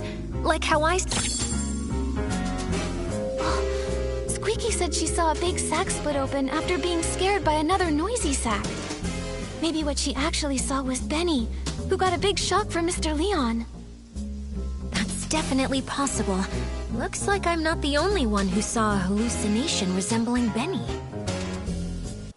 So the truth has been right in front of us all along. We just didn't see it. Great! Now we have both the detergent he dropped and the descriptions mentioned in everyone's testimony. Nikki, can we go interrogate Benny now? I'm still a bit worried. Will these ambiguous pieces of evidence really make him confess? I also feel something's missing. From what I understand of Benny, the more stressful the situation, the more eloquent he gets. We've seen that behavior before. Even with a mountain of evidence, he just keeps arguing. Hey, could this be a trait of a showbiz manager? You could say that. In the ruthless entertainment world, it was a skill he really took pride in. Given his personality, when faced with this evidence, he'll probably claim he was poisoned and ran to the scene, but he'll firmly deny touching the suitcase. Yeah, I can picture that. Looks like we need solid proof to show he did actually come into contact with Madame Julie's suitcase. Leora, please help me one more time. Just one last interrogation simulation.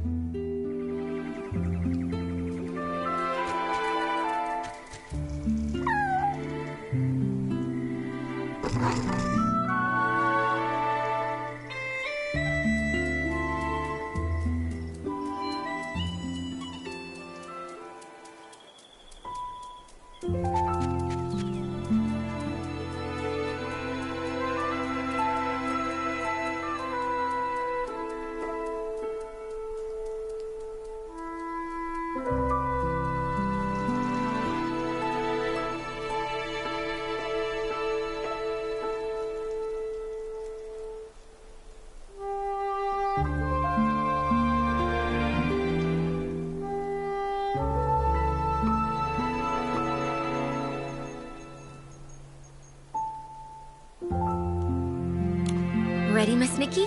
We'll start when you are.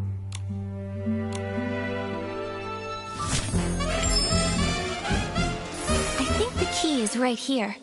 How can we prove that Benny made contact with Madame Julie's suitcase? To prove that, we need to find marks on the suitcase that only he could have left.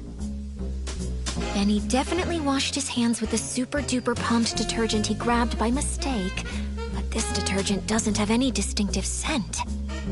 Besides the scent, what kind of flaw could super-duper palmed possibly cause?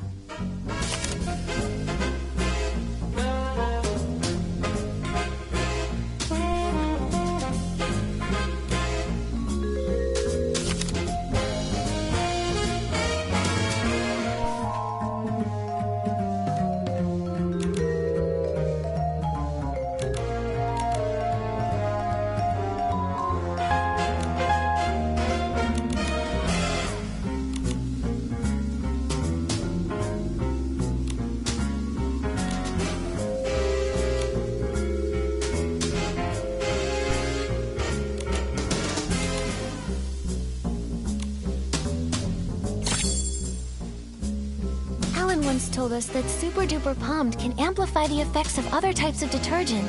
So powerful that the estate won't even sell it to any outsiders.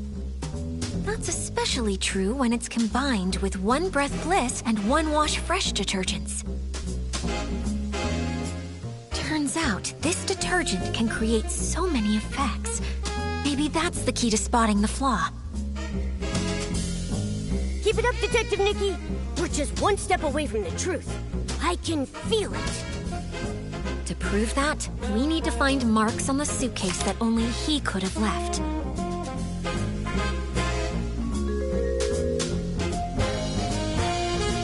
Unfortunately, To prove that, we need to find marks on the suitcase that only he could have left. Madame Julie's suitcase is covered in dirt and scuff marks. If Madame Julie saw it, she'd be upset for sure. But she carefully picked the fabric for this suitcase. It shouldn't be this fragile. So that's it. Madame Julie's suitcase has always been maintained with one wash fresh, and that detergent has deeply soaked into the fabric.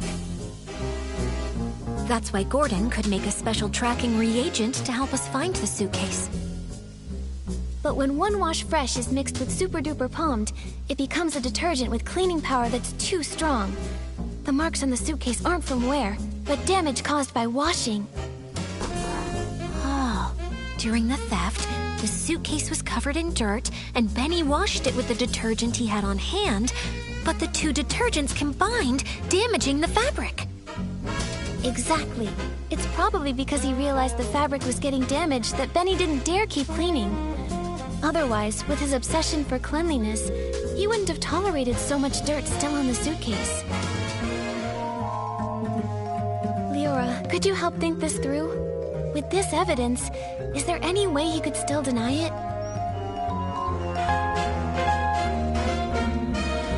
Considering Super Duper Palmed is not officially sold outside the estate, this evidence is quite conclusive. If he were desperate enough to fight back, maybe he would try to claim the marks were there before the theft? The suitcase did travel with Madame Julie to Sichia and was used in faking her death, so it's possible it was damaged earlier. Other than that, I can't think of any loopholes. But when one wash fresh is mixed with super duper palmed, it becomes a detergent with cleaning power. Considering Super Duper Palmed is not officially sold outside the estate, this evidence is quite conclusive.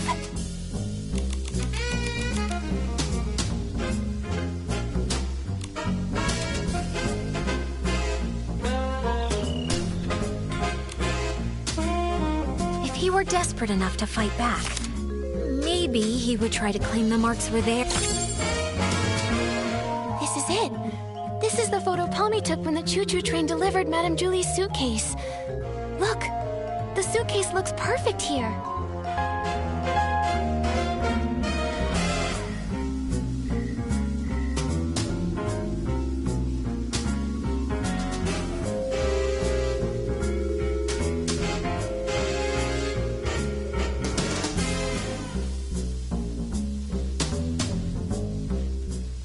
Those obvious wear marks must have appeared after this photo was taken. Miss Nikki! No, Detective Nikki. You did it!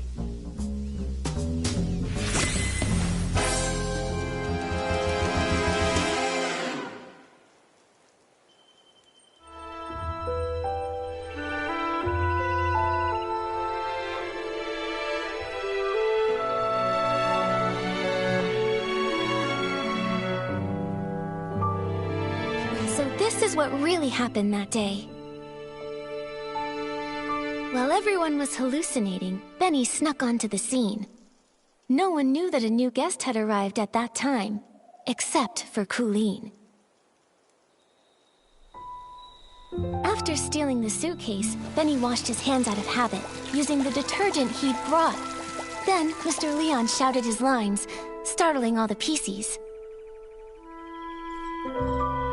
Leora knocked over Benny's detergent bottle.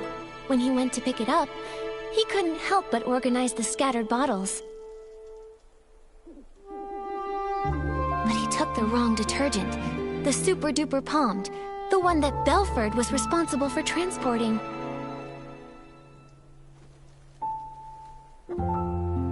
Then he left with the wrong detergent and the suitcase. The estate was chaotic during those few days, so no one saw the detergent bottles lined up in the corner. Later, because the suitcase was so dirty, he tried cleaning it, but didn't expect the reaction between Super Duper Palmed and One Wash Fresh already soaked into the fabric would wear the material down. Bad seeds only grow bad fruit. Eventually, he left behind a flaw. Why did he choose this path? He cares deeply about his wounds, yet he joined Threadstar, tearing apart his own kind. Leora, we still don't know how deeply Benny's involved. let's talk to him first, before we make a call. Yeah. Although he definitely helped steal the suitcase, we haven't found any other clear sign of wrongdoing. The ledger isn't his, and the golden vision notes aren't with him either. He already served a century in prison and got hit by his own accomplice. Before we jump to conclusions and decide whether he's truly a bad PC or not, we need to gather all the facts, piece everything together, and see the full story for ourselves. Prison? I guess I didn't know everything about him. Actually... It's fine, Mr. Momo. Thanks for helping uncover the truth.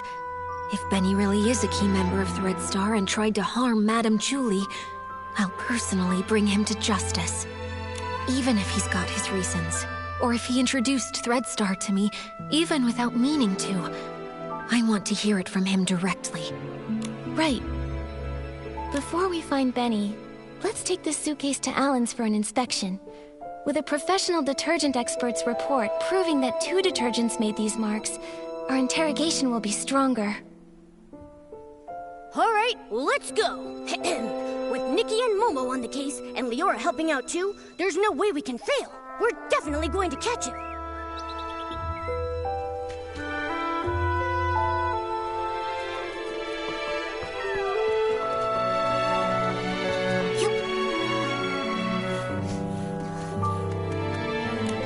Oh, by the Silvergale! Isn't this Madame Julie's suitcase? You found it! But why is it so dirty and damaged? The Sovereign of Sexy should always be elegant, charming, and flawless from their head to their toes. Oh, I can't stand seeing this! Actually, we wanted to ask you about the damage on the suitcase. We're wondering, could it have been caused by detergent? Well, you have certainly come to ask the right person. As a detergent tester myself, I am the most familiar with how to identify different types of detergents. And I am also someone who simply cannot handle when the beauty of this world falls victim to destruction. So, Alan, can you tell what they are? Unbelievable. Which staff member was so careless to make such a basic mistake?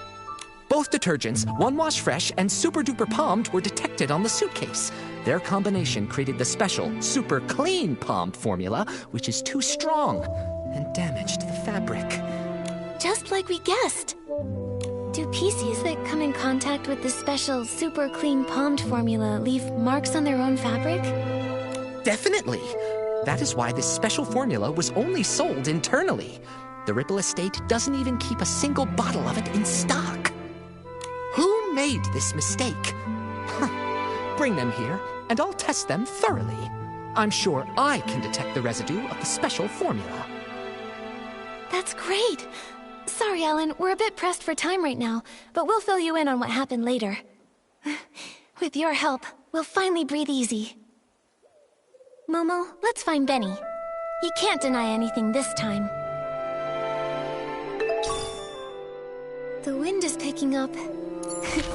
Momo, be careful. Don't blow away. It's just a light breeze. I'm not worried at all.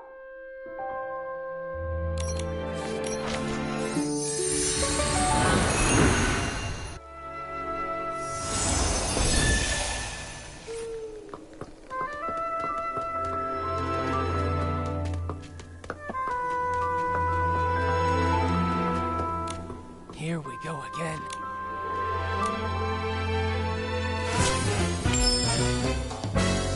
Benny, we've brought solid evidence this time. There's nowhere left to run. Tell us everything about Threadstar's plot. No way. You're just trying to trick me. You really think I'd believe you? How many times do I have to repeat myself? I've got nothing to do with Threadstar. Ugh! This fluff bag's tougher than I thought. Nikki, let's hit... No way. You're just trying to trick me. You really think I'd believe you? How many times do I have to repeat myself? I've got nothing... A minor offender involved in coercive sales and forced rentals, sentenced to 100 years in prison with compulsory labor. How? How did you find this? Don't bring that up. No! You served Threadstar centuries ago, and we should believe you're not involved with them now? Benny, if you keep this up, you'll only end up back in prison. And for even longer next time. Why won't you confess? No! An old newspaper can't prove a thing! It happened so long ago. How is that evidence? I never stole the suitcase, or tried murdering Julie. Colleen! She's... Centuries ago, I had no idea that... I never stole the suitcase, or tried murdering Julie. Colleen! She's the one who did it!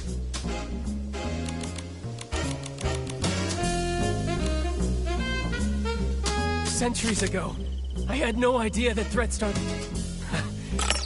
Centuries ago, I had no idea that Threadstar's costumes were even... I never stole the suitcase, or tried murdering Julie. Colleen! She's the one who did it! No proof. I never stole the suitcase, or tried murdering Julie. I never stole the suitcase, or tried murdering Julie. I never stole the... Centuries ago, I had no idea... No...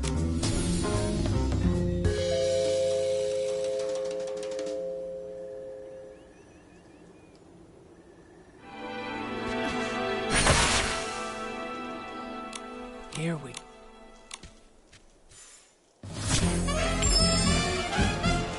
Benny, we've brought solid evidence this... No way. You're just trying to trick me. How many times do I have to repeat myself? I've got nothing to do with Threadstar! A minor offender involved in coercive sales and forced rentals. Sentenced to 100 years in prison with compulsory labor. How? How did you find this? Don't bring that up. No! You served Threadstar centuries ago, and we should believe you're not involved with them now? Benny, if you keep this up, you'll only end up back in prison. And for even longer next time. Why won't you confess? No! An old newspaper can't prove a thing! It happened so long ago. How is that evidence? I never stole the suitcase, or tried murdering Julie. Colleen! She's the one who did it!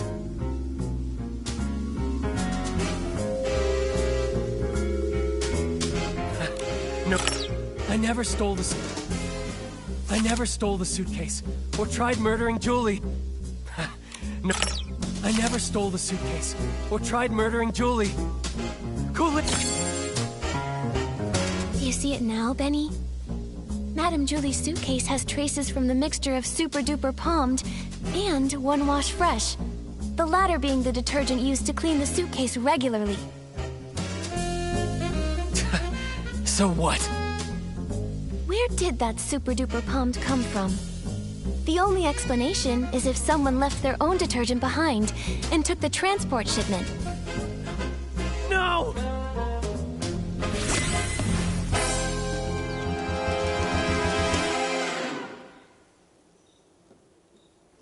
Actually, we've got another crucial piece of evidence.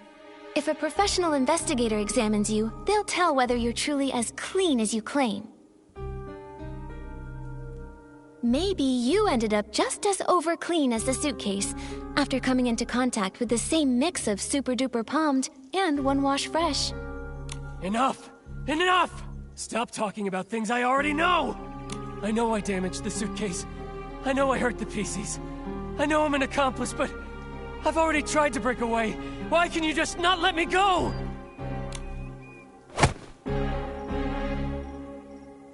You've gone to prison for a century and still don't get it?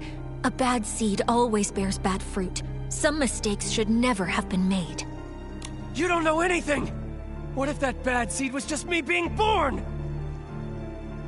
What if his dream was to be a perfect star, but an accident ruined his face? What if I was born from the nightmare wrapped in that damaged costume from such a disaster? That seed wasn't bad. Even with that scar, you're still an excellent talent scout, helping a country girl step onto the stage. And your insistence on prop safety spared her from the same fate. How? How did you know? Cersei? Yes. I've always wanted to ask her something. If I had not insisted on the original schedule that day, would she never have fallen? She was doomed to die. She was investigating Threadstar's costumes and was targeted. How come? No, I should have known. I rented those costumes. I just didn't dare to think about it. After I got out, I was a ragged scrap with a 100-year sentence, shunned by everyone. Only Threadstar gave me a chance to keep creating perfect stars. So I told myself it was okay, that I was just a fringe PC on the sidelines. I stole the suitcase, but I didn't want to think about what was inside it. I kidnapped the PCs, but I didn't want to see what happened to them afterward. A crime is still a crime. No matter how you tried to dodge it before, this time you still bared your claws at Madame Julie and tried to kill her. I didn't. I'm not qualified to do such an important mission. Coolin assigned my tasks. She didn't even tell me Julie was still alive. Julie was still alive. Leora, do you remember that when we were investigating in the Ripple wine cellar, Coolin said that too? She did. She seemed unaware that Julie faked her death. The attack on Madame Julie. Could the real mastermind still be hiding in the abandoned district? We need to ask Coolin again. She won't cooperate. She joined Threadstar to find her missing twin brother. That's the only thing she truly cares about. Missing? What else do you know about Coolin? She'd rather talk to birds than to other PCs. Maybe because she once had a celeb crow named Cece. She's always been closer to those birds than PCs. Cece? Could it be... This scarf! Tommy said Mr. Simon and his sister once raised a celeb crow called Cece together. But Simon is already... Leora, would you be able to visit Tommy and borrow Mr. Simon's relics? I think we have a lot to discuss with Coolin now. Okay, I'll be right back.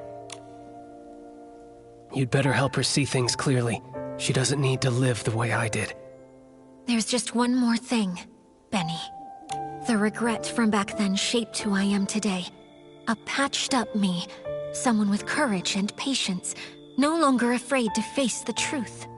All the wounds, regrets, mistakes, everything is fixable.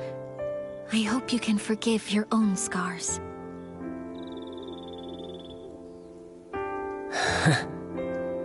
If only Leora had told Benny this sooner. Benny's done so many bad things, no one's going to forgive him. Maybe what Leora meant was that having regrets and flaws doesn't mean that life has to end. It's never too late to start mending, you know? Still, the worst of it is Threadstar. This time...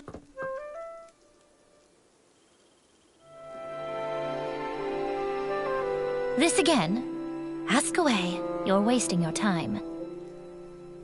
That's where you're wrong. We've discovered something we'd like to show you.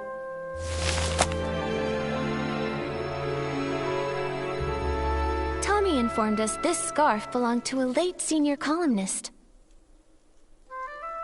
He was on his way home, planning to give this scarf with its subtle bird embroidery to his sister. Because... they once raised a celeb crow named Cece. Where is he? What do you mean by late senior columnist? I'm sorry, Coolin. What Tommy encountered was a PC that had been born from that person's clothing. His name is Simon. We were able to locate his whereabouts within your ledger.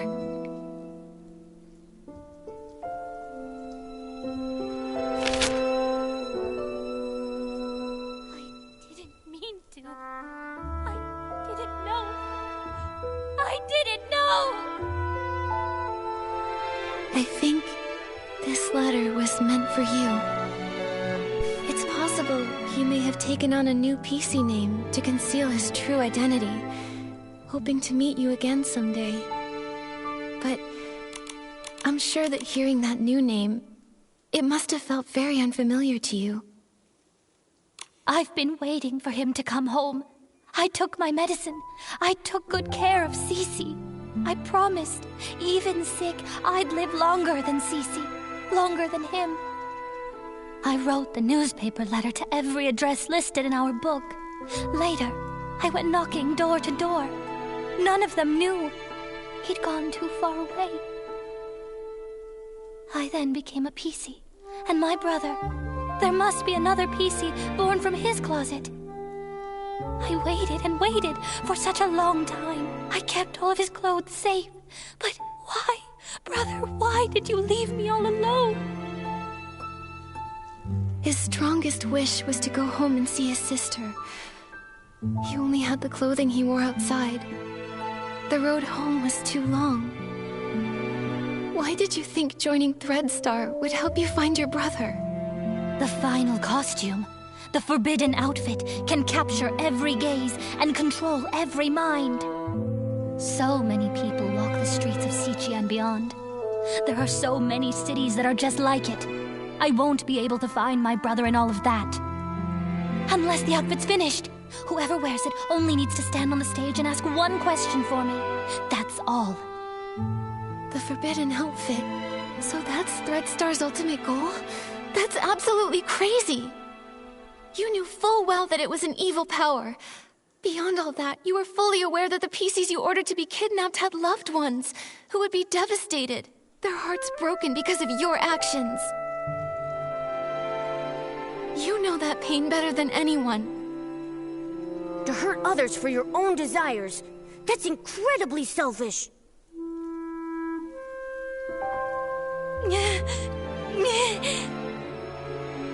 Enough of this, Colleen.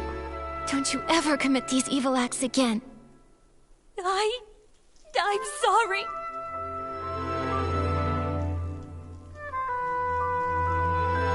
I'm hoping you'll help us to expose Threadstar's plan. The forbidden outfit is almost complete. Julie is a natural star, and the Golden Vision is aimed at using her as the final material. But I don't know who attempted to assassinate her, whether she actually died, or what the fabric I took was about. All I know is I was simply following orders to complete the mission. So, you're telling us there's a hidden boss giving you orders? We've been tracking the culprit all along, yet they somehow saw through Madame Julie's fake death and responded right away. They couldn't have reacted so fast without being at the scene. This matches the plan between Madame Julie and Leora. Right here, in the abandoned district, lies the true mastermind behind all of Threadstar's evil plans. The problem is, we still can't figure out who they are. No matter how many accomplices they have, we'll catch them all! Right. Madame Julie got hurt, so she's probably still resting now. When it's daytime, we should talk to Madame Julie.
Oh, this is so exciting!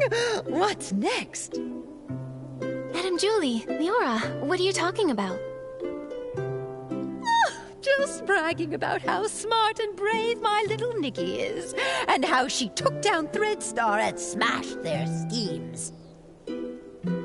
Yeah, without Nikki's help, I don't think our risky plan would have ever worked.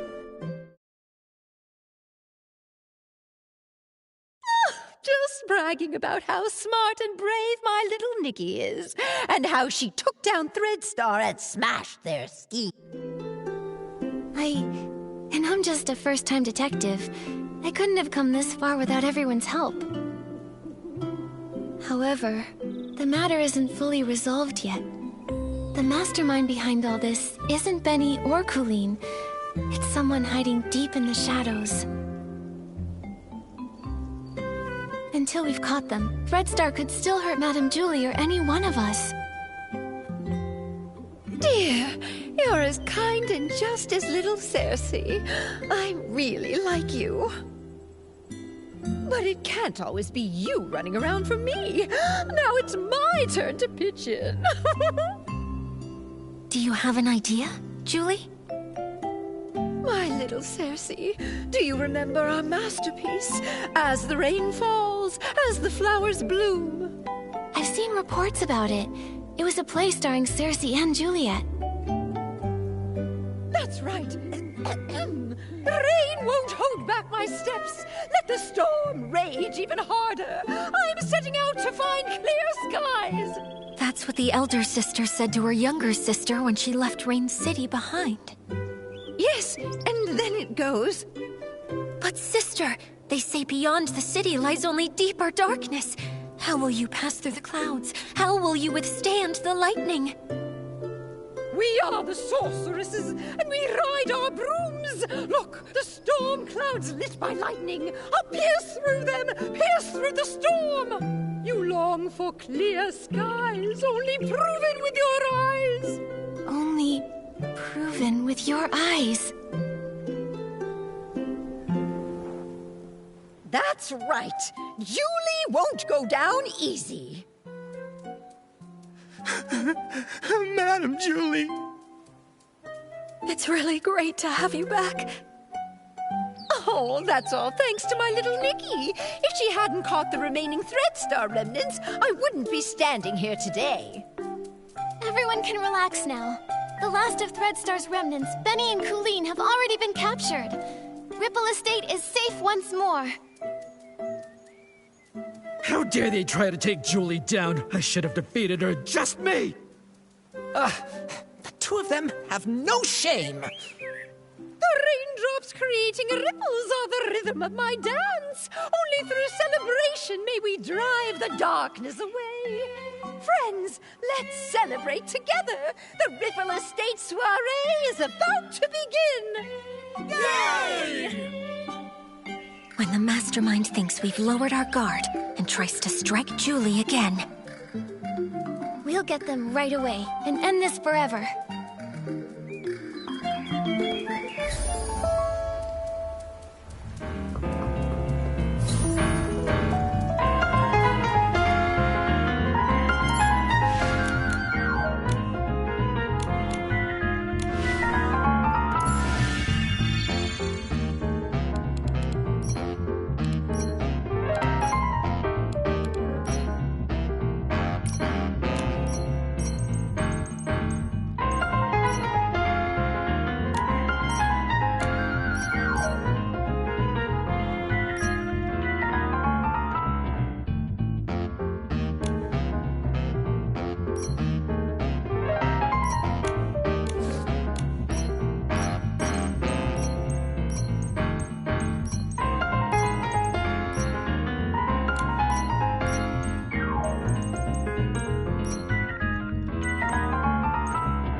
safely here. Oh, just one breath, and I'm swept away by the aroma of the Vin de Ripoux. We can't let the villains ruin this celebration. Nikki, let's go talk with Leora about the final plan, or talk to some PCs to gather intel.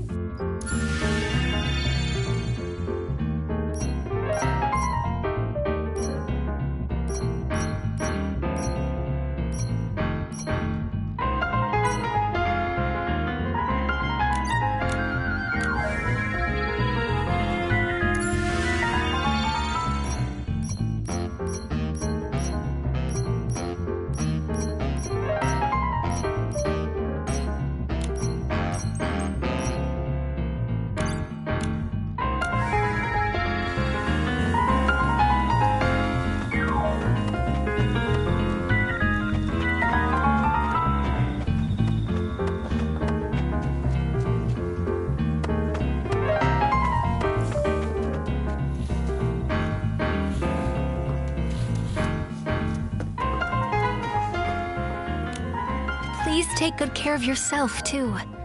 Leah, she'd be worried about you. Don't worry. Hi, everyone. Miss Scarlet, how's your recovery going? I'll be okay. Injuries happen all the time. When I was with the Kingdom Guards, I had more stitches on me than I could even count. But that still won't keep me down. But you're not fully healed yet. Are you sure you want to join the mission? My only wish is to, even if it means using every last bit of my strength to do so. Threadstar is cunning. I know that better than anyone. You'll be more likely to catch them having me around. Tell me the details. How are you planning to use Julie as bait to trap the culprit? Okay, at the opening of the Ripple Estate soiree, Madame Julie and I will team up for a styling duel and perform the first dance. I've already passed the co-performer auditions, and I've earned the Sovereign of Sexy medal. Everyone in the Abandoned District already knows about this, so it won't raise any suspicions among any of the PCs there. During the performance, Madame Julie will purposely let me win, but just enough to keep it believable. Then she'll pretend to be upset and say she's going back to the village to change into a new outfit, so that we can have a rematch. Great plan. Since you said the last remnants of Threadstar are wiped out, and Julie's making a public appearance, Threadstar should assume we've lowered our guard. Right. When the soiree is over, any outsiders lingering in the Abandoned District will be a lot more conspicuous and won't go unnoticed. When Madame Julie returns alone to the village during the party, it'd be the culprit's last chance to strike. They'll have to try. Leora and I will be hiding nearby, ready to protect Madame Julie and catch the culprit. Understood. I'll find a good ambush spot nearby, too. Phew, the show's about to start. Nikki, are you feeling nervous? With you and Miss Scarlet here working together, I feel like we can handle any danger. More than that, I want to catch this culprit, teach them a lesson, and put an end to these crimes. Such a familiar feeling.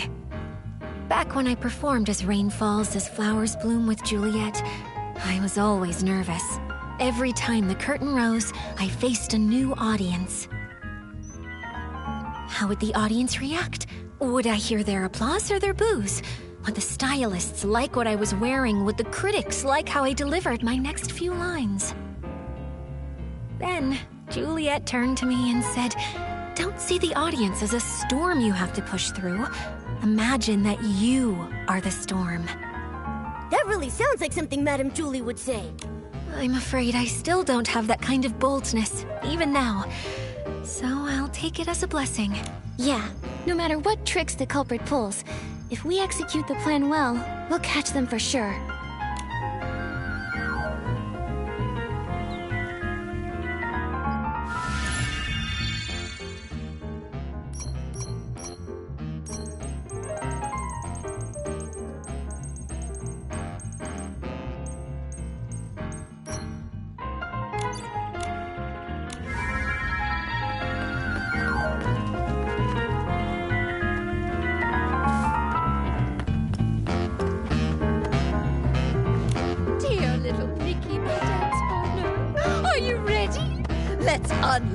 our passion together and light up this sexy night.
I've had this much fun. One more dance. Just one more.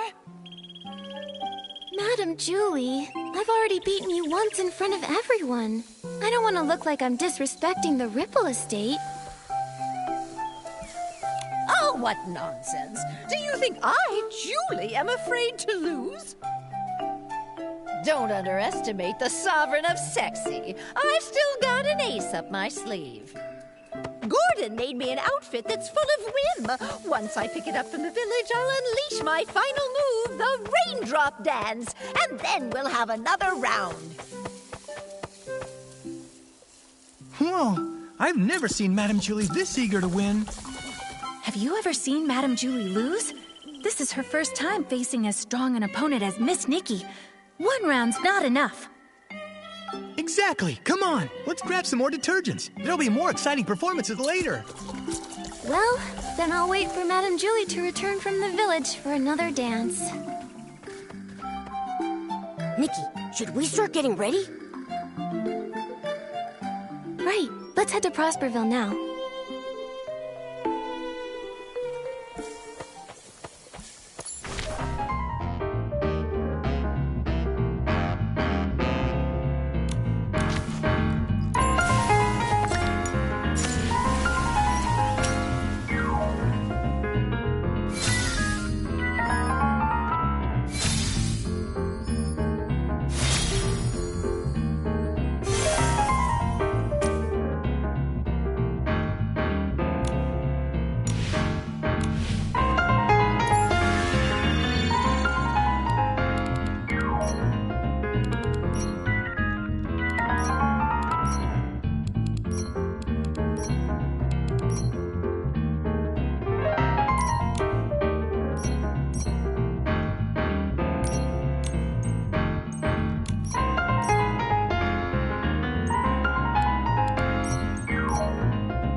She stands in the rain, atop the tallest spire in the Rain City. The downpour is swallowing the horizon. When the flowers bloom, I'll set out. But the flowers haven't bloomed yet, sister. And I only have one seed left. Beneath the curtain of the rain, she seems to see her sister's silhouette dancing familiar steps in the rain. Raindrops fall, sister dances on. Ripples splash where her feet touch. The city's reflection blows. Her steps quicken, becoming stranger. This is no raindrop dance, but a new dance for clearer skies. She steels her resolve, looks toward the dark clouds, and grips her broom tightly. Madam Julie, please accept my interview! From the highest tower, she finally left.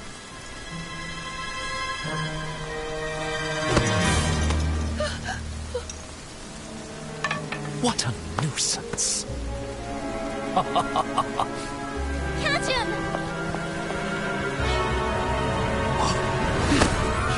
She will pass through the storm. She will find clear skies. After him! Rain will fall. Flowers will bloom.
can summon Earthlings!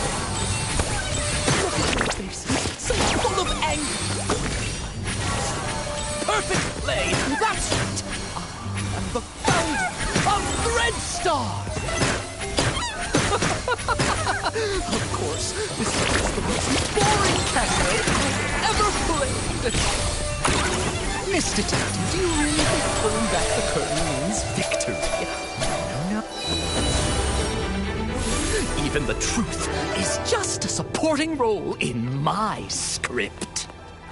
My kind gentlemen, grant me your forbidden gifts power once more! Let me teach these fools the etiquette of the final bow! Oh, rainy night, grant me forbidden knowledge, the grand vision. Vision's final pieces, Julie's fabric. Take it, the mediocre victory you crave. But I will complete the forbidden masterpiece that captures everyone's gaze.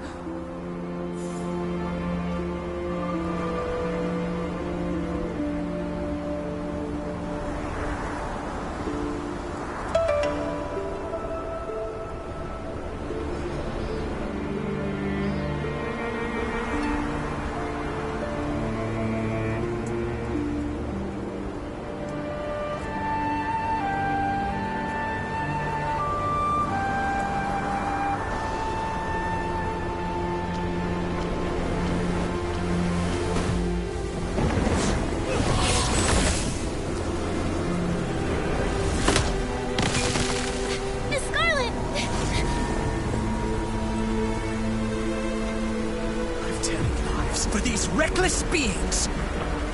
Why will they accept the true blessing? Watch out! Take a bow! Sorry.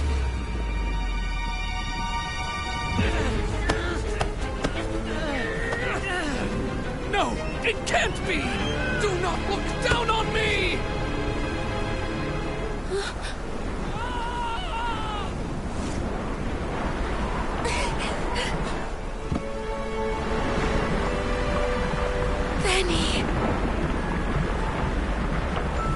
I'll go find him. So,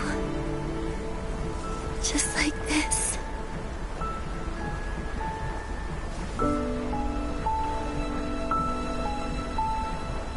Small flower braids in rows, the dreaming child with secrets glows. Wind blows soft on the ridge, Nikki, sending our sorrows off the bridge. Birds leave their nest and fly so high. Clouds they will pass quietly by. Sing all day long this ancient song.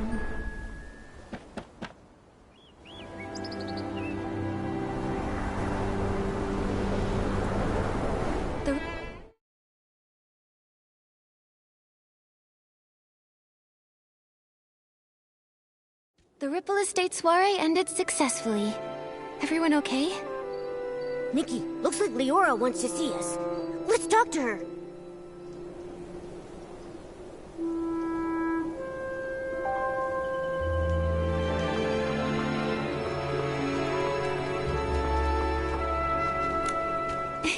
Leora. Miss Nikki. It's so good to see both you and Mr. Momo looking so lively. Thanks to Madame Julie setting up the barrel home, Momo and I both got a good rest. Oh yeah, dancing for 3 days straight at the Ripple Estate soiree really wore me out. Thanks to you, everyone is celebrating to their heart's content. Madame Julie is exhausted and resting at home, not to mention the Forgottens who joined for the first time. Miss Scarlet insisted on guarding Colleen herself. She wouldn't even put a single drop of detergent on just in case. Hey, I don't think I've seen Tommy around either. Strange that he didn't join the fun. Tommy is busy investigating Mr. Leon, saying he wants to write an in-depth report. Maybe in a few days, you'll receive his first draft. I heard they found where Yarny is, too. Luckily, he hasn't been harmed. Miss Scarlet contacted the Kingdom Guards, and they'll bring him back soon. Miss Nikki, I actually stopped by to say goodbye to you. Wait, you're leaving already? Yes. Now that Threadstar's conspiracy has been thwarted, and my wish to become a PC has been fulfilled, I've got no reason to stay in the abandoned district. How have you been these past few days? I'll be okay, Miss Nikki. I will remember Benny. I think he would want me to remember him in that way, as a friend who sacrificed himself for others. Not exactly good, but not completely bad either. Maybe I'll write to him. Who knows? It might help. Writing letters from different corners of the continent, telling him that even an imperfect being can still find other ways to live. Yes. The wind has stopped, and the birds can finally fly free. Leora, I believe you'll also find your own dream on the road. Do you mind if we see you off? Of course. I may not be as good at showing feelings as Madame Julie, but Miss Nikki, though we haven't known each other for long, you should know that you're the human I respect and like the most. I am hoping to set off with your blessing. I plan to leave before sunrise. Please meet me at the Ripple Estate platform. A journey brought by the train must also end with the train.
Beautiful.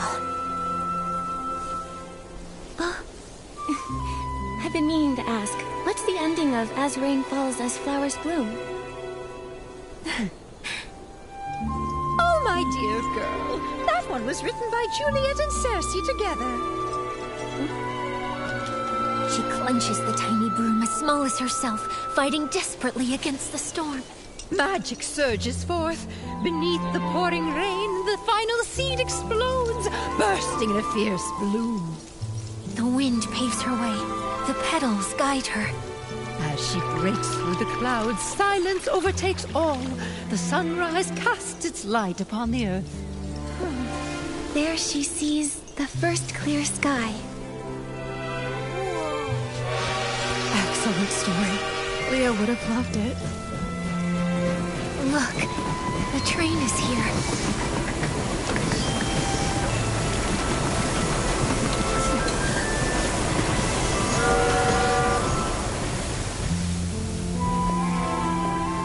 Goodbye, Miss Leora. Bon voyage. Travel safely. Right. Nikki and I will both miss you. You two. I'll miss you both so much. Oh, little Leora, at times like this, you know I always have too much to say.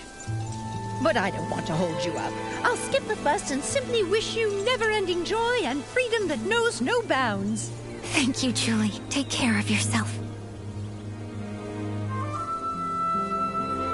Miss Scarlet, you know if you change your mind, I can leave it with you. Don't worry about me, kiddo. Take it with you. Take Leah to see the faraway places. This world is beautiful, isn't it? Let's go. Time to leave. Goodbye.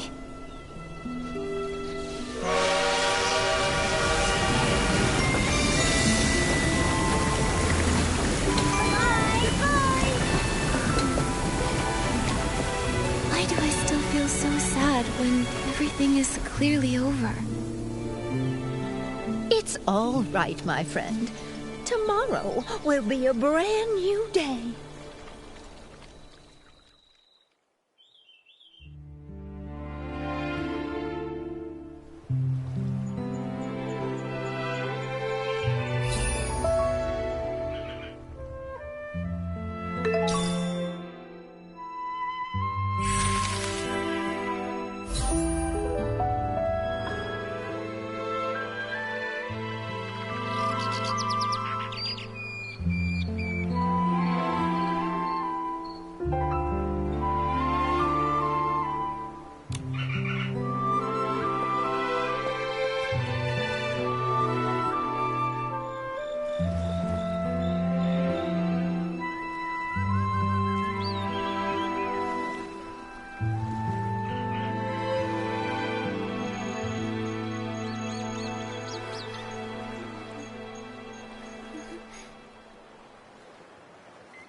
When it comes to making our home an even better place, you can never have too many astrolites.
Great job!